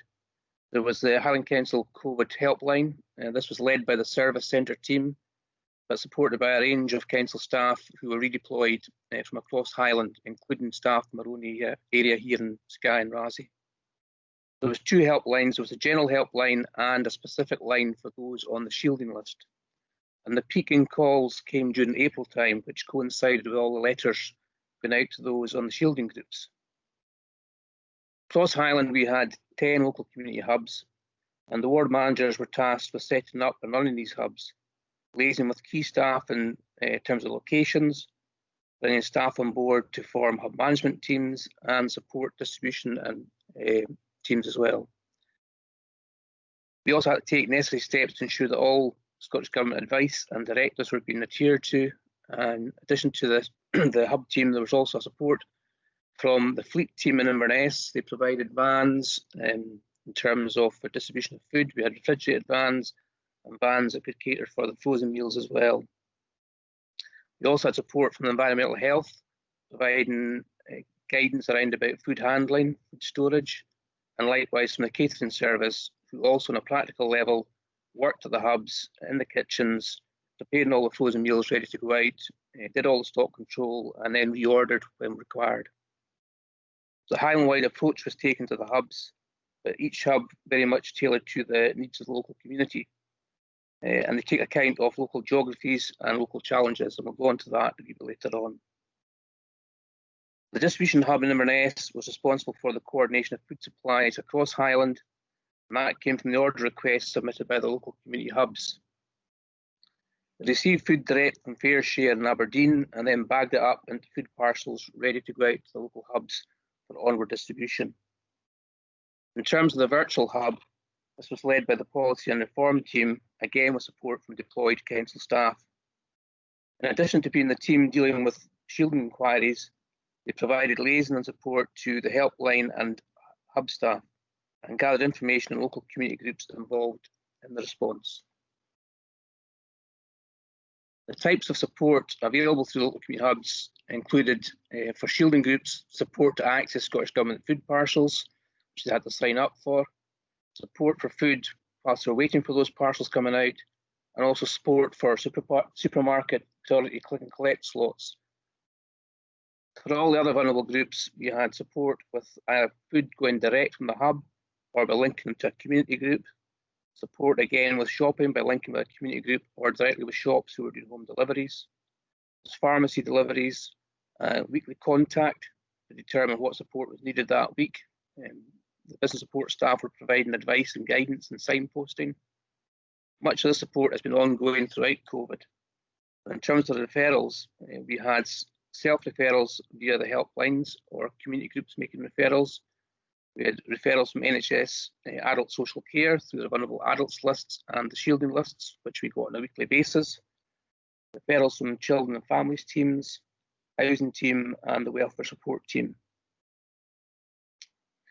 The Portree Local Community Hub was set up to run 5 days a week, Monday to Friday, 9 AM to 5 PM. Initially, they were delivering food parcels 3 days per week on a Monday, Wednesday and Friday. That then went down to 2 days and 1 day per week as the content of the parcels changed and demand and need changed. Any emergency deliveries were dealt with as they came in or handled by our out-of-hours service or through a community group such as the Food Bank. To date, 32 staff and volunteers have been used to operate the hub. They've come from Highland, Mears, the Council's Planning Service, Business Support, Parking Enforcement, Catering, Environmental Health and Fleet Services. The Portree Virtual Hub, which is run by the Business Support team, received referrals from a range of sources as per previous slide. They then passed those to the local community hub or a community group or provided appropriate advice and support. Much of the support provided was regular and initially involved daily calls for new referrals.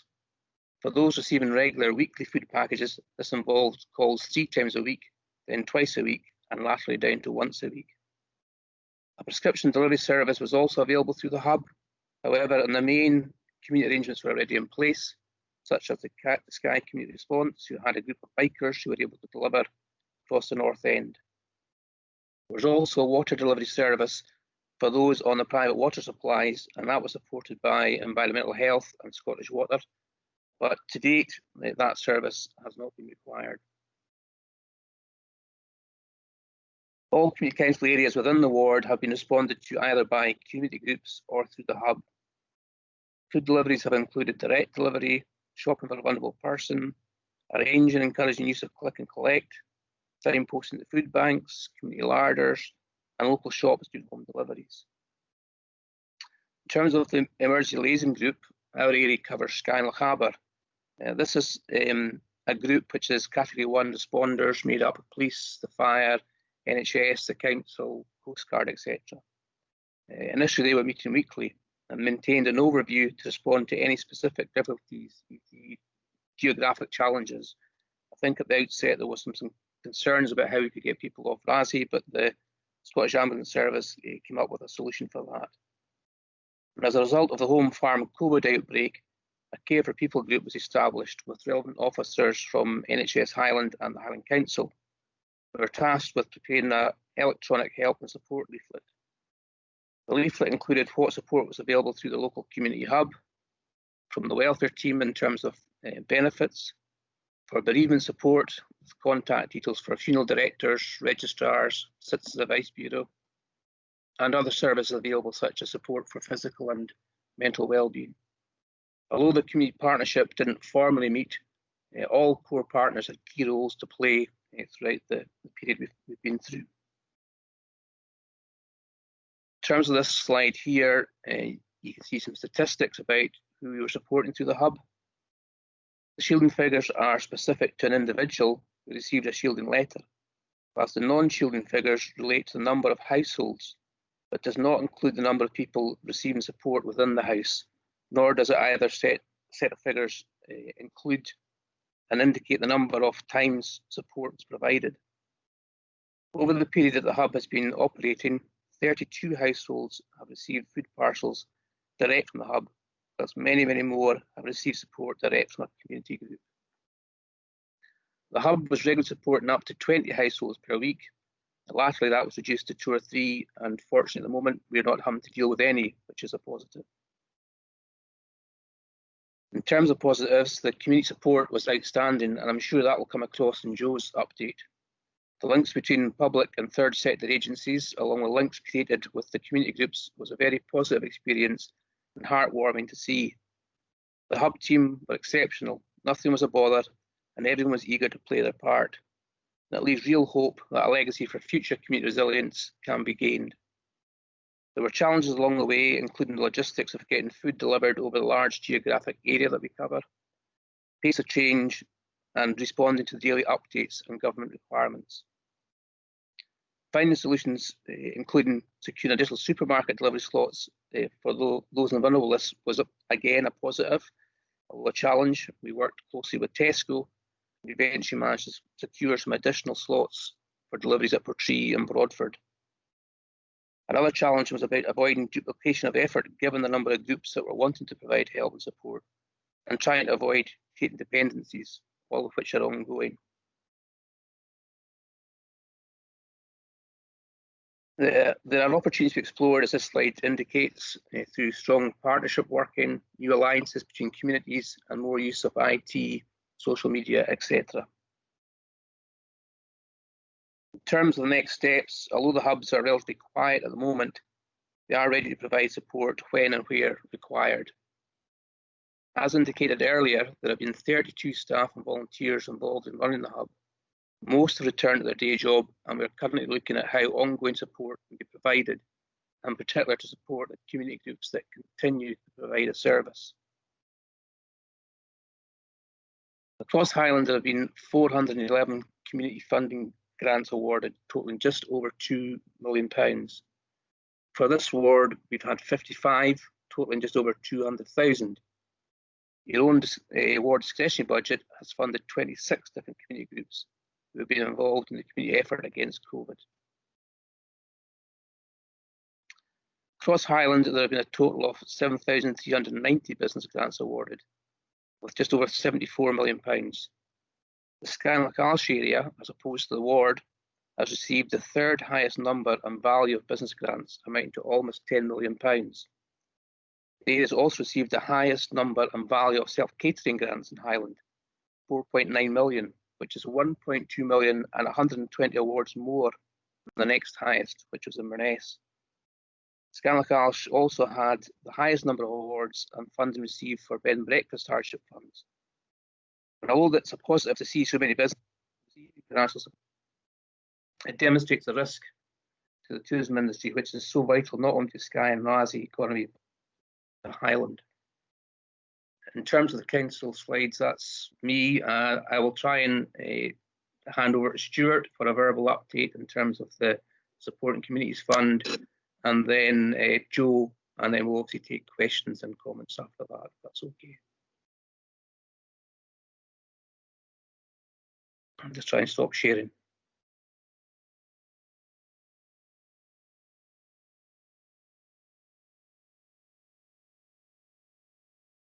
Okay, Stuart. Thank you, Willie. Good afternoon, everybody. I have a brief verbal update as requested by Willie on the Strengthening Communities Fund. As the consequences and implications of lockdown emerged, the Scottish Government asked High to deliver the Strengthening Communities Fund across the whole Highlands and Islands. The objective was to get financial support into communities and families and individuals, and to provide that financial support alongside the remarkable volunteer effort which has helped so many. For Skye and Raasay specifically, that meant a total of £165,000 across 8 main community organisations: Broadford and Strath, Camuscross and Dewsdale, Glendale, Minginish, Uig, Portree and Braes, Raasay and Staffin. And some groups then subsequently supported other adjacent communities such as Uig supporting Kilmuir. These funds helped, for example, food preparation indeed for meal provision directly also, food bank equipment such as freezers, volunteer PPE, volunteer travel expenses, and importantly coordination and project management costs for the variety of initiatives that took place. Importantly, as Willie has highlighted, we liaised very regularly together, HIE and the Highland Council officials, and indeed still do, very pragmatically, trying to ensure we've done our best to minimise duplication and, importantly, try and ensure that we're not missing any communities and or not being aware of gaps. We've done our best in a very pragmatic way in that respect. The funds run until the end of September. Foundation Scotland has currently an open fund at the moment using government funds. However, we await details regarding the any future to the Strengthening Communities Fund. I'll end there. Thank you.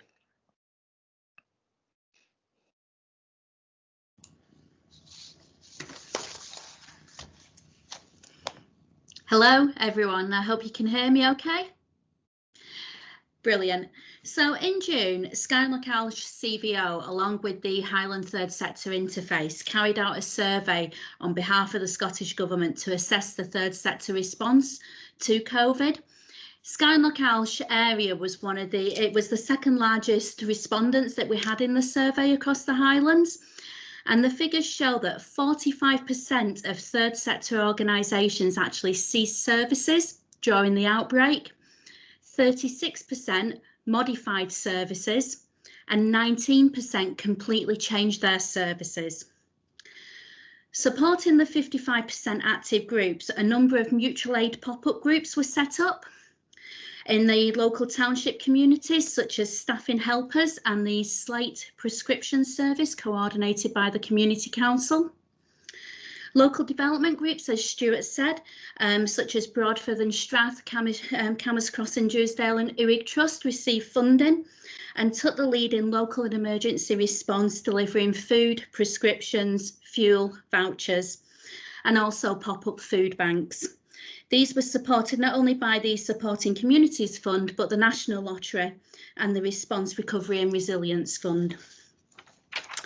Portree and Braes Community Trust, along with Lucky to Be Here, set up a helpline to connect people to the local initiatives, as well as coordinate the North Skye prescription delivery service.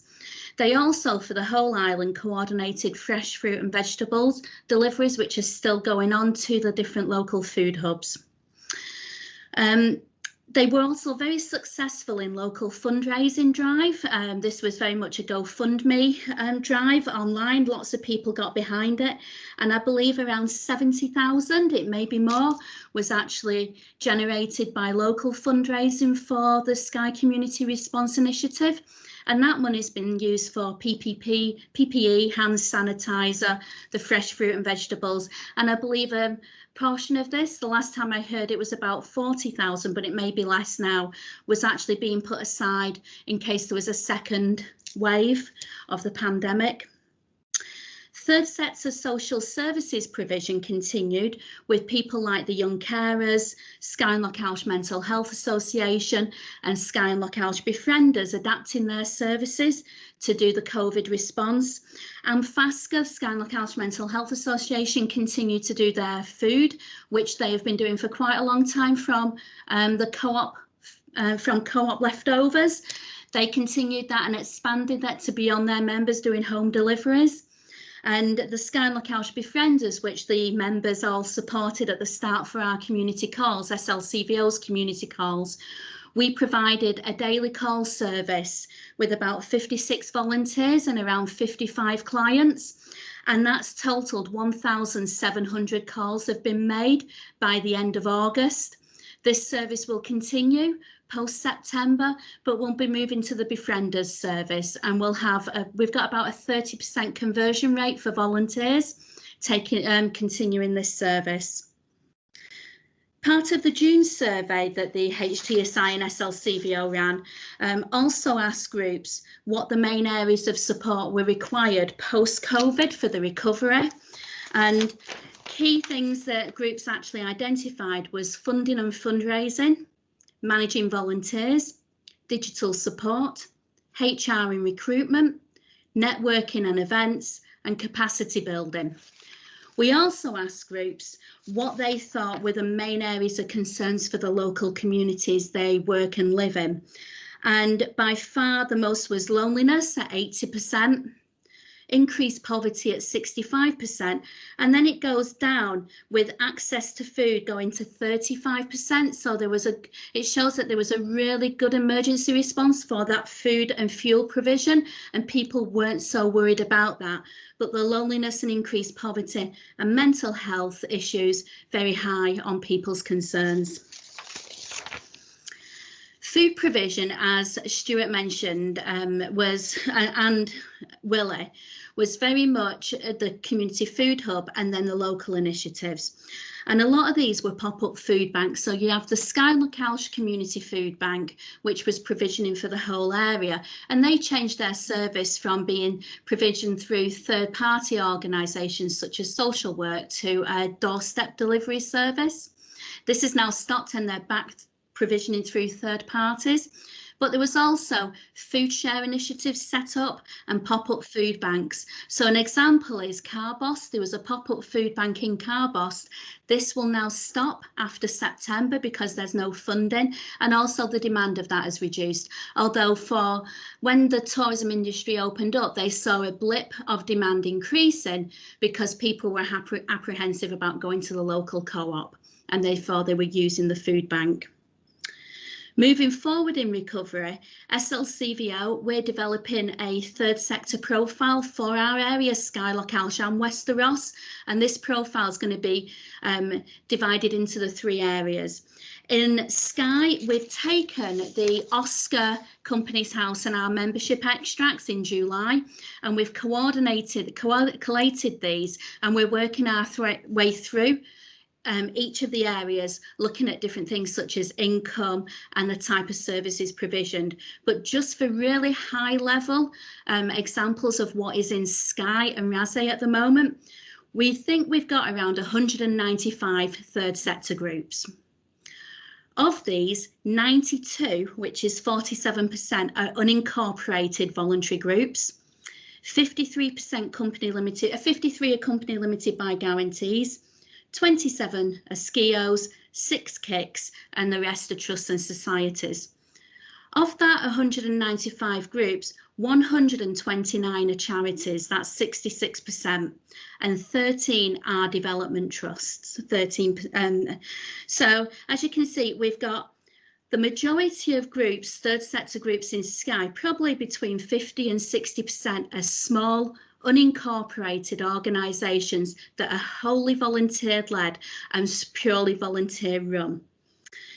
So what we're finding is that the groups who have staff are able to look at a much more planned and processed recovery out of COVID, and they've been able to attract the funding for emergency response.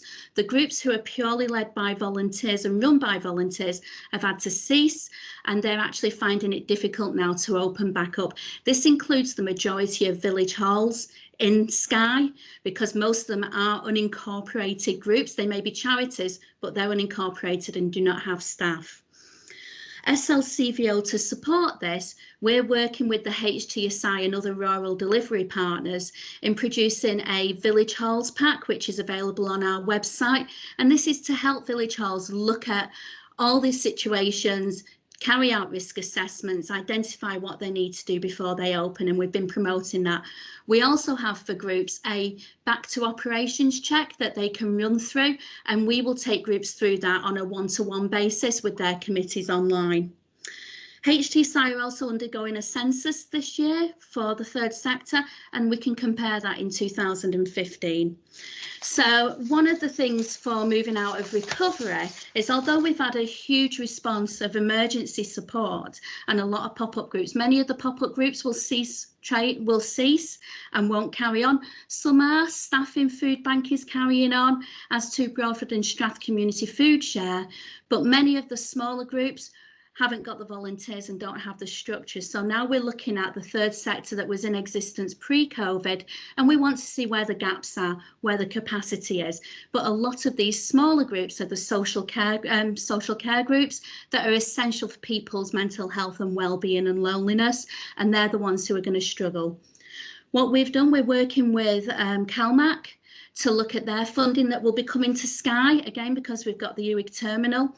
And we're talking about how that fund will be distributed and looking at keeping it for the smaller groups under £2,000.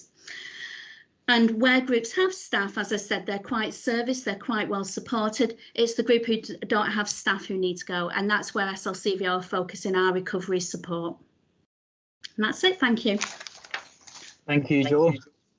Can I just thank Stuart, Willie and Joe for their presentations this morning and for all the work that they have done over the last few months. And we all know locally they've worked tirelessly together and for the communities. And again, it does not go unnoticed. And, you know, just on a personal note, I think we've seen the best of our communities over this pandemic.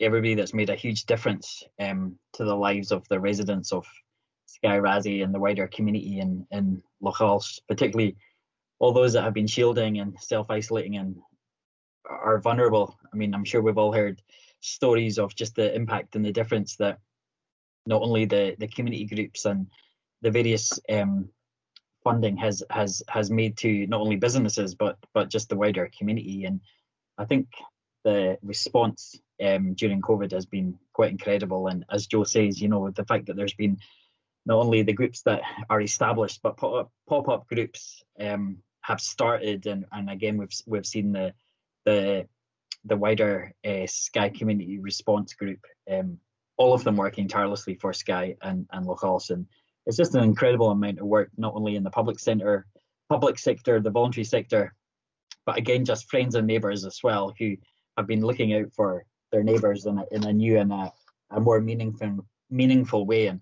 I think that sense of community has just been again embedded and has come alive again in terms of you know, just looking out for our neighbours and our friends and things. And I'm sure at this point, we'd just like to thank again all the frontline staff who've worked also tirelessly just in keeping things open, whether it be the shops or the hospitals and just all the NHS staff. And again, when we think of home farm, you know, locally we had one of the highest clusters of COVID in a care home, and again we're indebted to the frontline staff there in terms of their work and the fact that despite the circumstances that they were in, that they still went to work, they still cared, and they still made a difference to residents, and just personally they made a difference to families as well. And I think just as a community, we're grateful and thankful for everybody that's been involved. And again, it just comes home that community and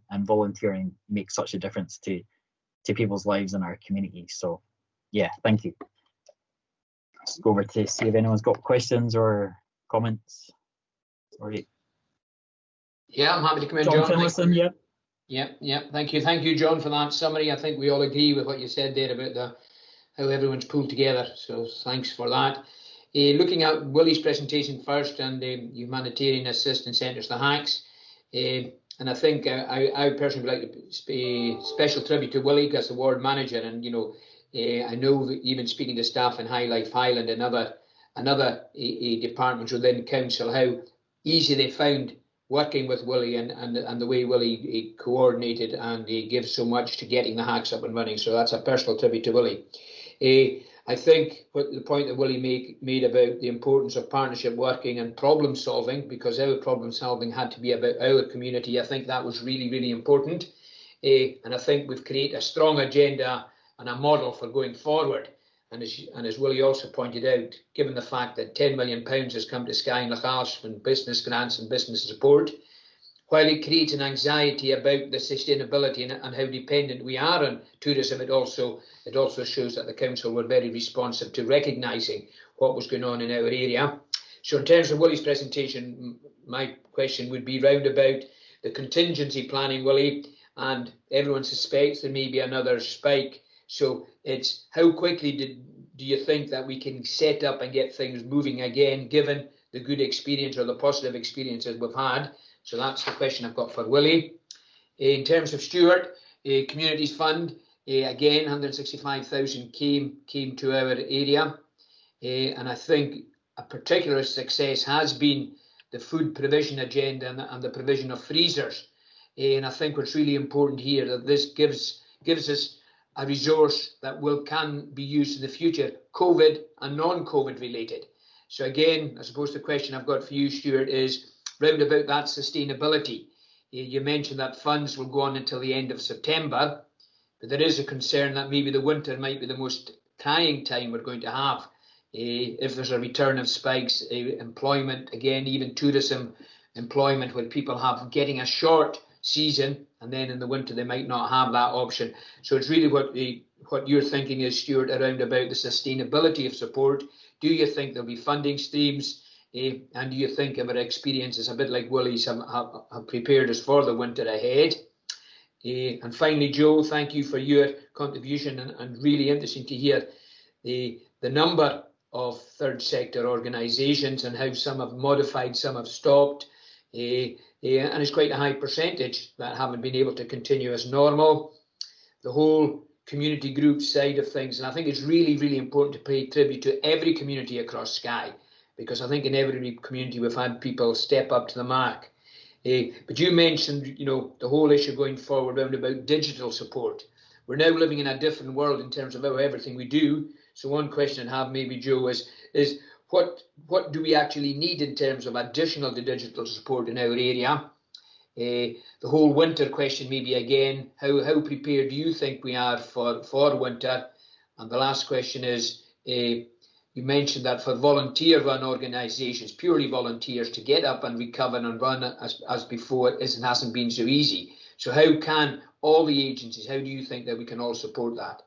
And finally, once again, just to say a big thank you to every organisation, third sector, council-led, all the groups who have supported the cause in Skye. I think it's been a tremendous response from every single community. So once again, thanks to everyone.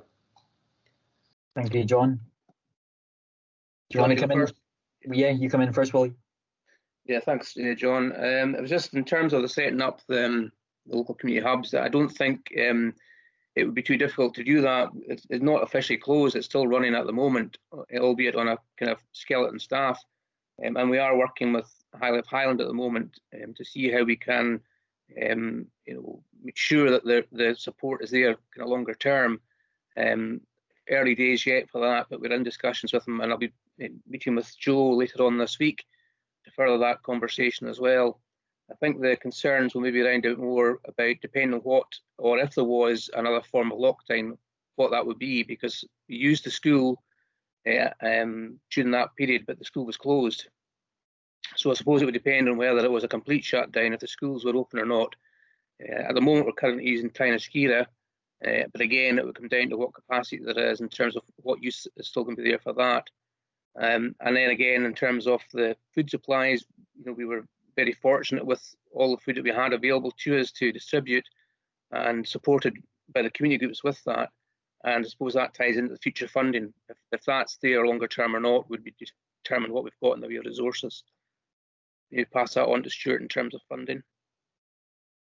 Yeah, Stuart, do you want to come in? Thank you, Councillor Gordon. Thank you for your comments, Councillor Finlayson. Yes, I certainly share concerns about sustainability. Clearly, any further outbreak or even local lockdown scenarios give great cause for concern. Not least because of the remarkable volunteer effort that we've talked about, many of these volunteers are quite understandably either back to work full time or on their way back to work as furlough ends. So that is an issue to consider. In our area, we are already in a challenging position with respect to fuel poverty, and that will be a significant concern over the winter. We've made some representations in that respect as the government consider what happens next with the Strengthening Communities Fund, and as we assess the unemployment data at the moment, in particular the impact on young people. We're working on some initiatives in particular alongside our colleagues on the overall PACE forum to try and assess and indeed where we can mitigate the impacts of unemployment, in particular with respect to be mindful of how this may affect young people.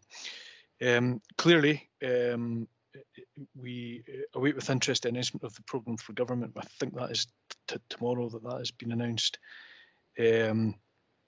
And we hope that commensurate levels of support in relation to the need as it is over the winter will be provided. I have no inside knowledge or no guarantee that will actually be the case, but if additional significant need arises, then we certainly obviously do hope that will be supported. And clearly, if we hear anything, we will share that in our regular updates with Willie, and information will get to you as soon as we have it. Thank you, Stuart. Are you there, Joe? I am. I'm back. Thank you. So digital support. What groups have been saying is it's not necessarily the ability with broadband to get people online, but it's the ability for people to actually have the pad in their home to actually access that, and also the training and skills to be able to use them.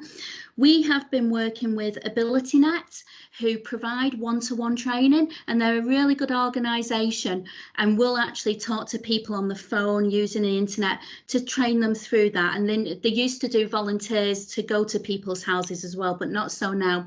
They also were working with the Highland Council for the scheme where we were getting pads put into places where we needed them. So I don't know how many came here to this area, but I know that was an option.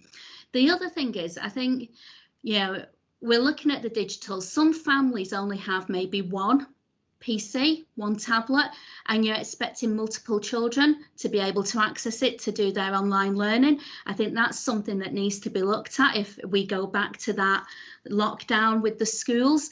And also for older people, digital may not be their thing, and that's it. It's horses for courses. They may not want to do that. And Localshire have done a really good way of they're doing telephone conferencing, and they've been holding Kayleys over the phone, and that's worked really well. And that's one of the things that we'll be exploring with our befrienders, of maybe doing these joined up community calls for people. So that's the digital support side of it. So it's very much making sure they've got the access in the house to it, not necessarily the broadband, but the machinery and the equipment to be able to do that. Preparing for winter.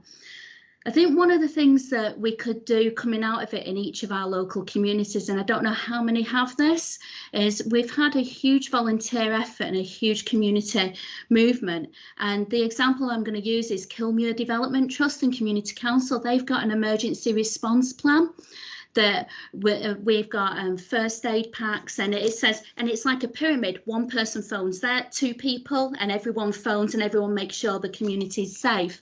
I think looking at developing very localised emergency response plans based around either the community councils or local trusts, if they've got them in that area, would be a good thing for moving forward. And also with the provision and sustainability of the food share initiatives and all that, like as Stuart said, there's funding coming, and we'll keep people appraised of that, but the food share hopefully shouldn't take much funding to keep it going. And the volunteering organisations, as I say, maybe 45 to 50%, maybe even more. Some figures we've seen, it's 65% of volunteer-led organisations, and these are the critical ones for the health and wellbeing and mental health and support. And it's actually talking to them and going out there and saying there's help there if they need it through us. But also people, you know, people are older, they're apprehensive about going out. They may be in the vulnerable categories themselves, and they don't want to start this. Lunch clubs, huge thing, lunch clubs for people's health and well-being, and we just can't do them at the moment. The village halls are not open, so it's directing them to the support. And this is where SLCVO, we're funded by the HTSI, we're funded by the Scottish Government to provide these groups that kind of support. So it's raising that profile and saying to them to come and talk to us, because we'll be able to help them, maybe do very practical things like a simple risk assessment for COVID to help them get going, or even help with a funding application. And that's about it. But I think these emergency response plans for winter based around our community council areas would be a really good thing that we could try and do as the whole of the agencies working together, public sector and the third sector.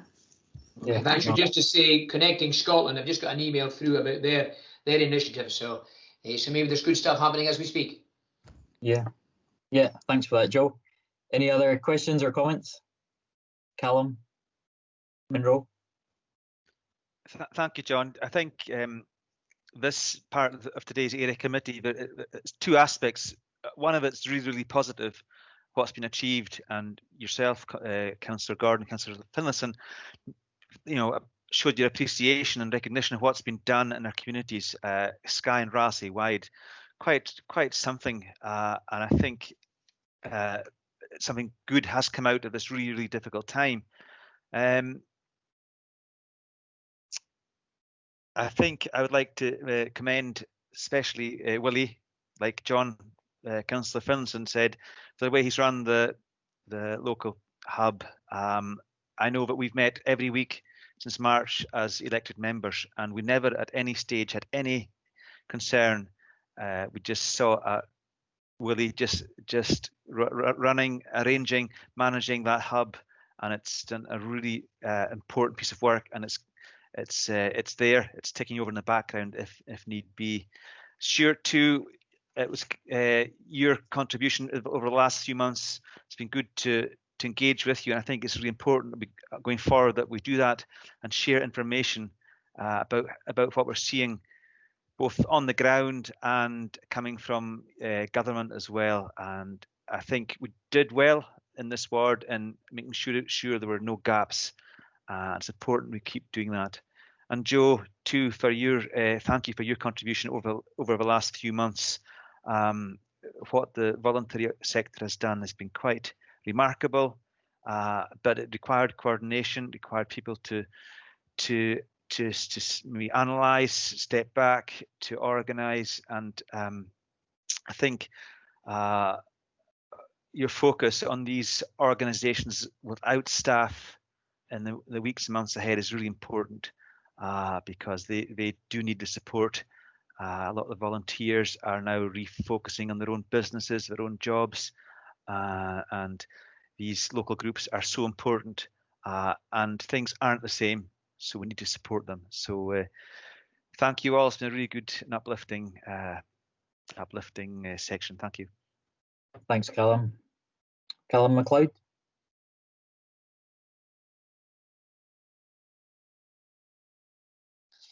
Sorry, Callum, I think you're on mute. Sorry, thank you. Yes, if I could just echo my ward colleagues' sentiments towards all the groups that have supported the efforts. And again, I mean, there's been much said there, and I appreciate everyone that's contributed in communicating that. And obviously for Willie as well, our ward manager, who has been excellent throughout. Thanks. Thank you.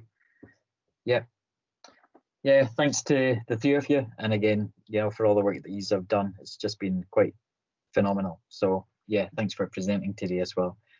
So the last item on our agenda is the recovery phase of the Coved Response, and Malcolm MacLeod, the Executive Chief Officer for Infrastructure and Environment, and as I said, he's the ECO for Skye and Raasay he's going to present. Good afternoon, Malcolm. Good afternoon, members. So it's just to give you an update of where we are. I think you've just had it set out there. The kind of amazing work has been done to keep to support all of the groups and communities throughout Skye. But we're now at the stage where we've got to start thinking about rebuilding and indeed strengthening where we're going as an area. And in order to do that, Willie spoke about the business grants and the reliance the area has on tourism, and it is an important point to recognise that that has to be our starting point in terms of where we're going, and Skye in many ways has led the way in terms of putting in innovative ways of supporting the tourist industry. I know there have been issues over the summer, particularly with whether it's the mobile homes or dirty camping or just the pressure that's been placed on the infrastructure that's already in place. But we've got a great opportunity now to take stock over this winter and put in place, build on the visitor facilities that are already both happened and will continue to happen. And that'll need us to work very closely with communities. I think in terms of moving things on, we had a good session with members recently about some of the priority areas for recovery in Skye. These are being written up, brought together, but in terms of where we are across the economy as a whole, it's about identifying key projects we'll want to take forward that touch on a number of the key areas that are going to be, I have no doubt, government priorities when the programme for government is announced tomorrow. It's about focusing on partnership working. It's about focusing on digital services and the digital infrastructure that's going to be needed for areas like Skye, which can attract people who will be looking for that new way of working and that new way of living. And obviously low carbon is where we need to be thinking about in terms of how we deliver our infrastructure across the piece. So in terms of positioning ourselves, the next steps are to pull together that Skye and Raasay plan. There's a huge amount of work already underway, and sometimes I'm amazed just how organised and passionate community groups already are. So it's about trying to pull these together and making the case, position ourselves as an area for other funding that might be available. Obviously, members will be considering use of county state revenue next week.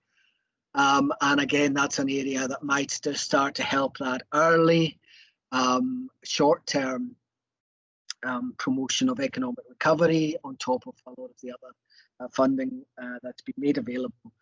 But I think we've got to also think beyond the short term into that medium and long term area, and about how working together with partners and influencing where funding might be made available will come in. So I think everyone is fearful of a winter spike. And so the priority for us has to be to try and get some of this work done, over the next couple of months before winter really sets in, and try and start pulling together that case and prospectus for investment in Skye and Raasay.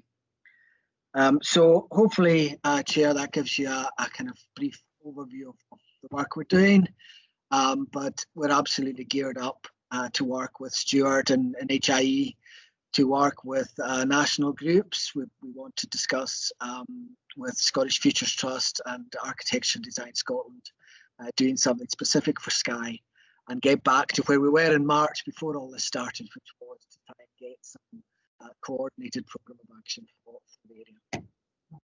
Yeah, thanks for that, Malcolm. We appreciate all the work that you're doing for Skye and Raasay too in your role as the eco for this area. And yeah, again, it doesn't go unnoticed, and we just look forward to just seeing that plan develop and just seeing investment and more funding come to this area, because we all know it's badly needed. So yeah, John Finlayson, do you want to come in? Thanks, John. And thank you, Malcolm. I mean, I think as we've discussed many times, you know, the pressures on infrastructure and how we take forward that plan, you know, and we discussed that with the police this morning, you know, about the new kind of tourists that we've got.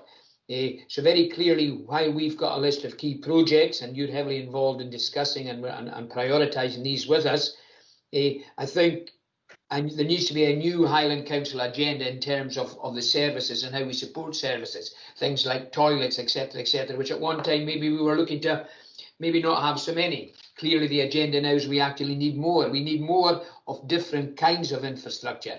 We know what's happening with camper vans. So it's really, as you say, what's really important now is to take stock and plan ahead. And I think we really have to do that, because despite the fact that we had all these months of COVID, Skye now is as busy as it would have been almost this time last year, which is a good thing in many ways.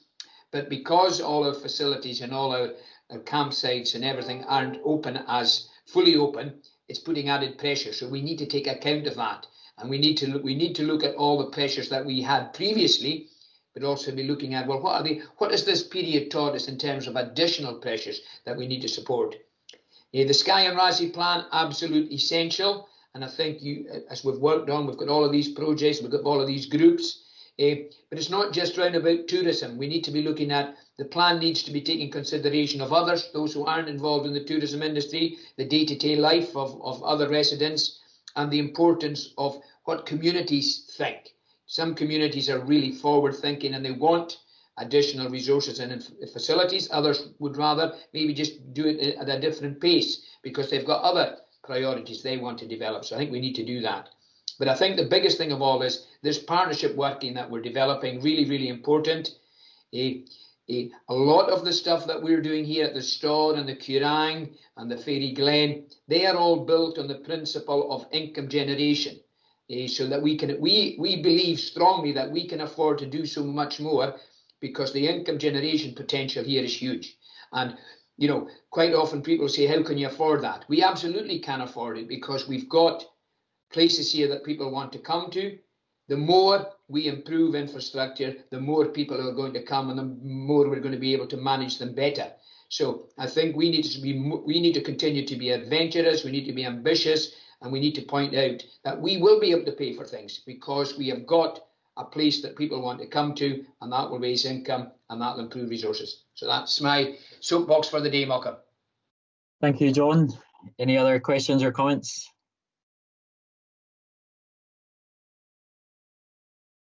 Callum Munro. Thank you, John. I don't have much to add to what John Finlayson has said there.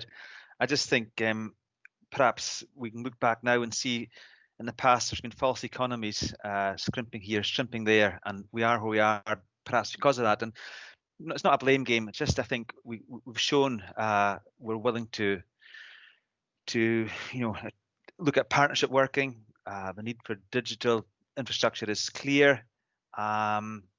So I just look forward to the months ahead. I think, as Malcolm said, autumn is really important to get these going in the next 3 months, and we can do that. And in addition to that, the previous item in the agenda talked about, unemployment, the spectre of unemployment, and actually using contractors, using tradespeople in our islands and trying to get work going is going to be so important. So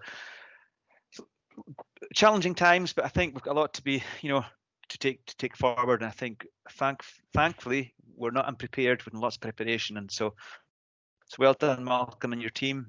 Really looking forward to months ahead. Thank you. Thank you. Yeah, and just to add to that, I think what we've seen over the last few years in terms of infrastructure at the various beauty spots and hotspots, as we call them, have made a huge difference. And that's, again, thanks to partnership working, and again, to the work of people like Malcolm and William, and obviously, again, the partnership working, it's delivered and made a huge difference. And again, the Rural Infrastructure Fund has made a huge impact to Skye. And again, that pot of money has been small, but we've seen it go far because of the partnership working. So again, a lot has been achieved, but a lot still has to be achieved. And, looking at the whole infrastructure and the investment that's needed. I mean, you walk down to Portree Harbour today, you know, it's badly needing developed, and that's just not a small pot of money. That's a major piece of money that's needed. And you know, again, we've been working over this last wee while with HIE and the council, just to look at just building, you know, just that paper in terms of what's needed on the island. And I think there is locally a slight frustration. You know, people do see that the money going to the islands, out to the Corla or Orkney and Shetland, and they see the money from the city deal in Inverness, and they, you know, people question all the time, what about Skye and what about Raasay? And we just need to see some fairness there, and we need to see the Islands Bill working, you know, for us. You know, it's a great document, but it's working well for maybe other islands, and we're seeing that even just with the Boundaries Commission just now in terms of their proposals and what the Corla has in terms of elected representation, you know, and what we have. You know, there are discrepancies there, and we need to see inward investment. The Skye plan, we just make a huge difference. So well done with everything that's been accomplished and achieved to date. So thank you. So Callum, do you want to come in? McLeod? Yeah, thank you, Malcolm. And it's really just on all the reports that are coming out at the moment about the increase in housing for people buying in the area. That there has been apparently a significant uptake with people post-COVID looking to try and move to rural areas. And, you know, I've heard some quite reliable reports about, you know, huge increases on asking prices for houses that are attainable at the moment. And I guess with post-COVID, we will be in a position where different challenges are going to emerge. But this I see is particularly pertinent because I think young people have been struggling as it is to get secured on the housing market. And it would be good to obviously look at how we can meet these challenges in the future. Thanks. Yeah, thank you. Well, thanks, Malcolm, for your time this afternoon even. Cheers. Any other comments or not? No, well, that's the committee finished then. Thank you to everybody who presented today and to all members for attending. Thanks. We'll be in touch. Thank you, Chair. Thank you. Bye. Thank you, John. Bye.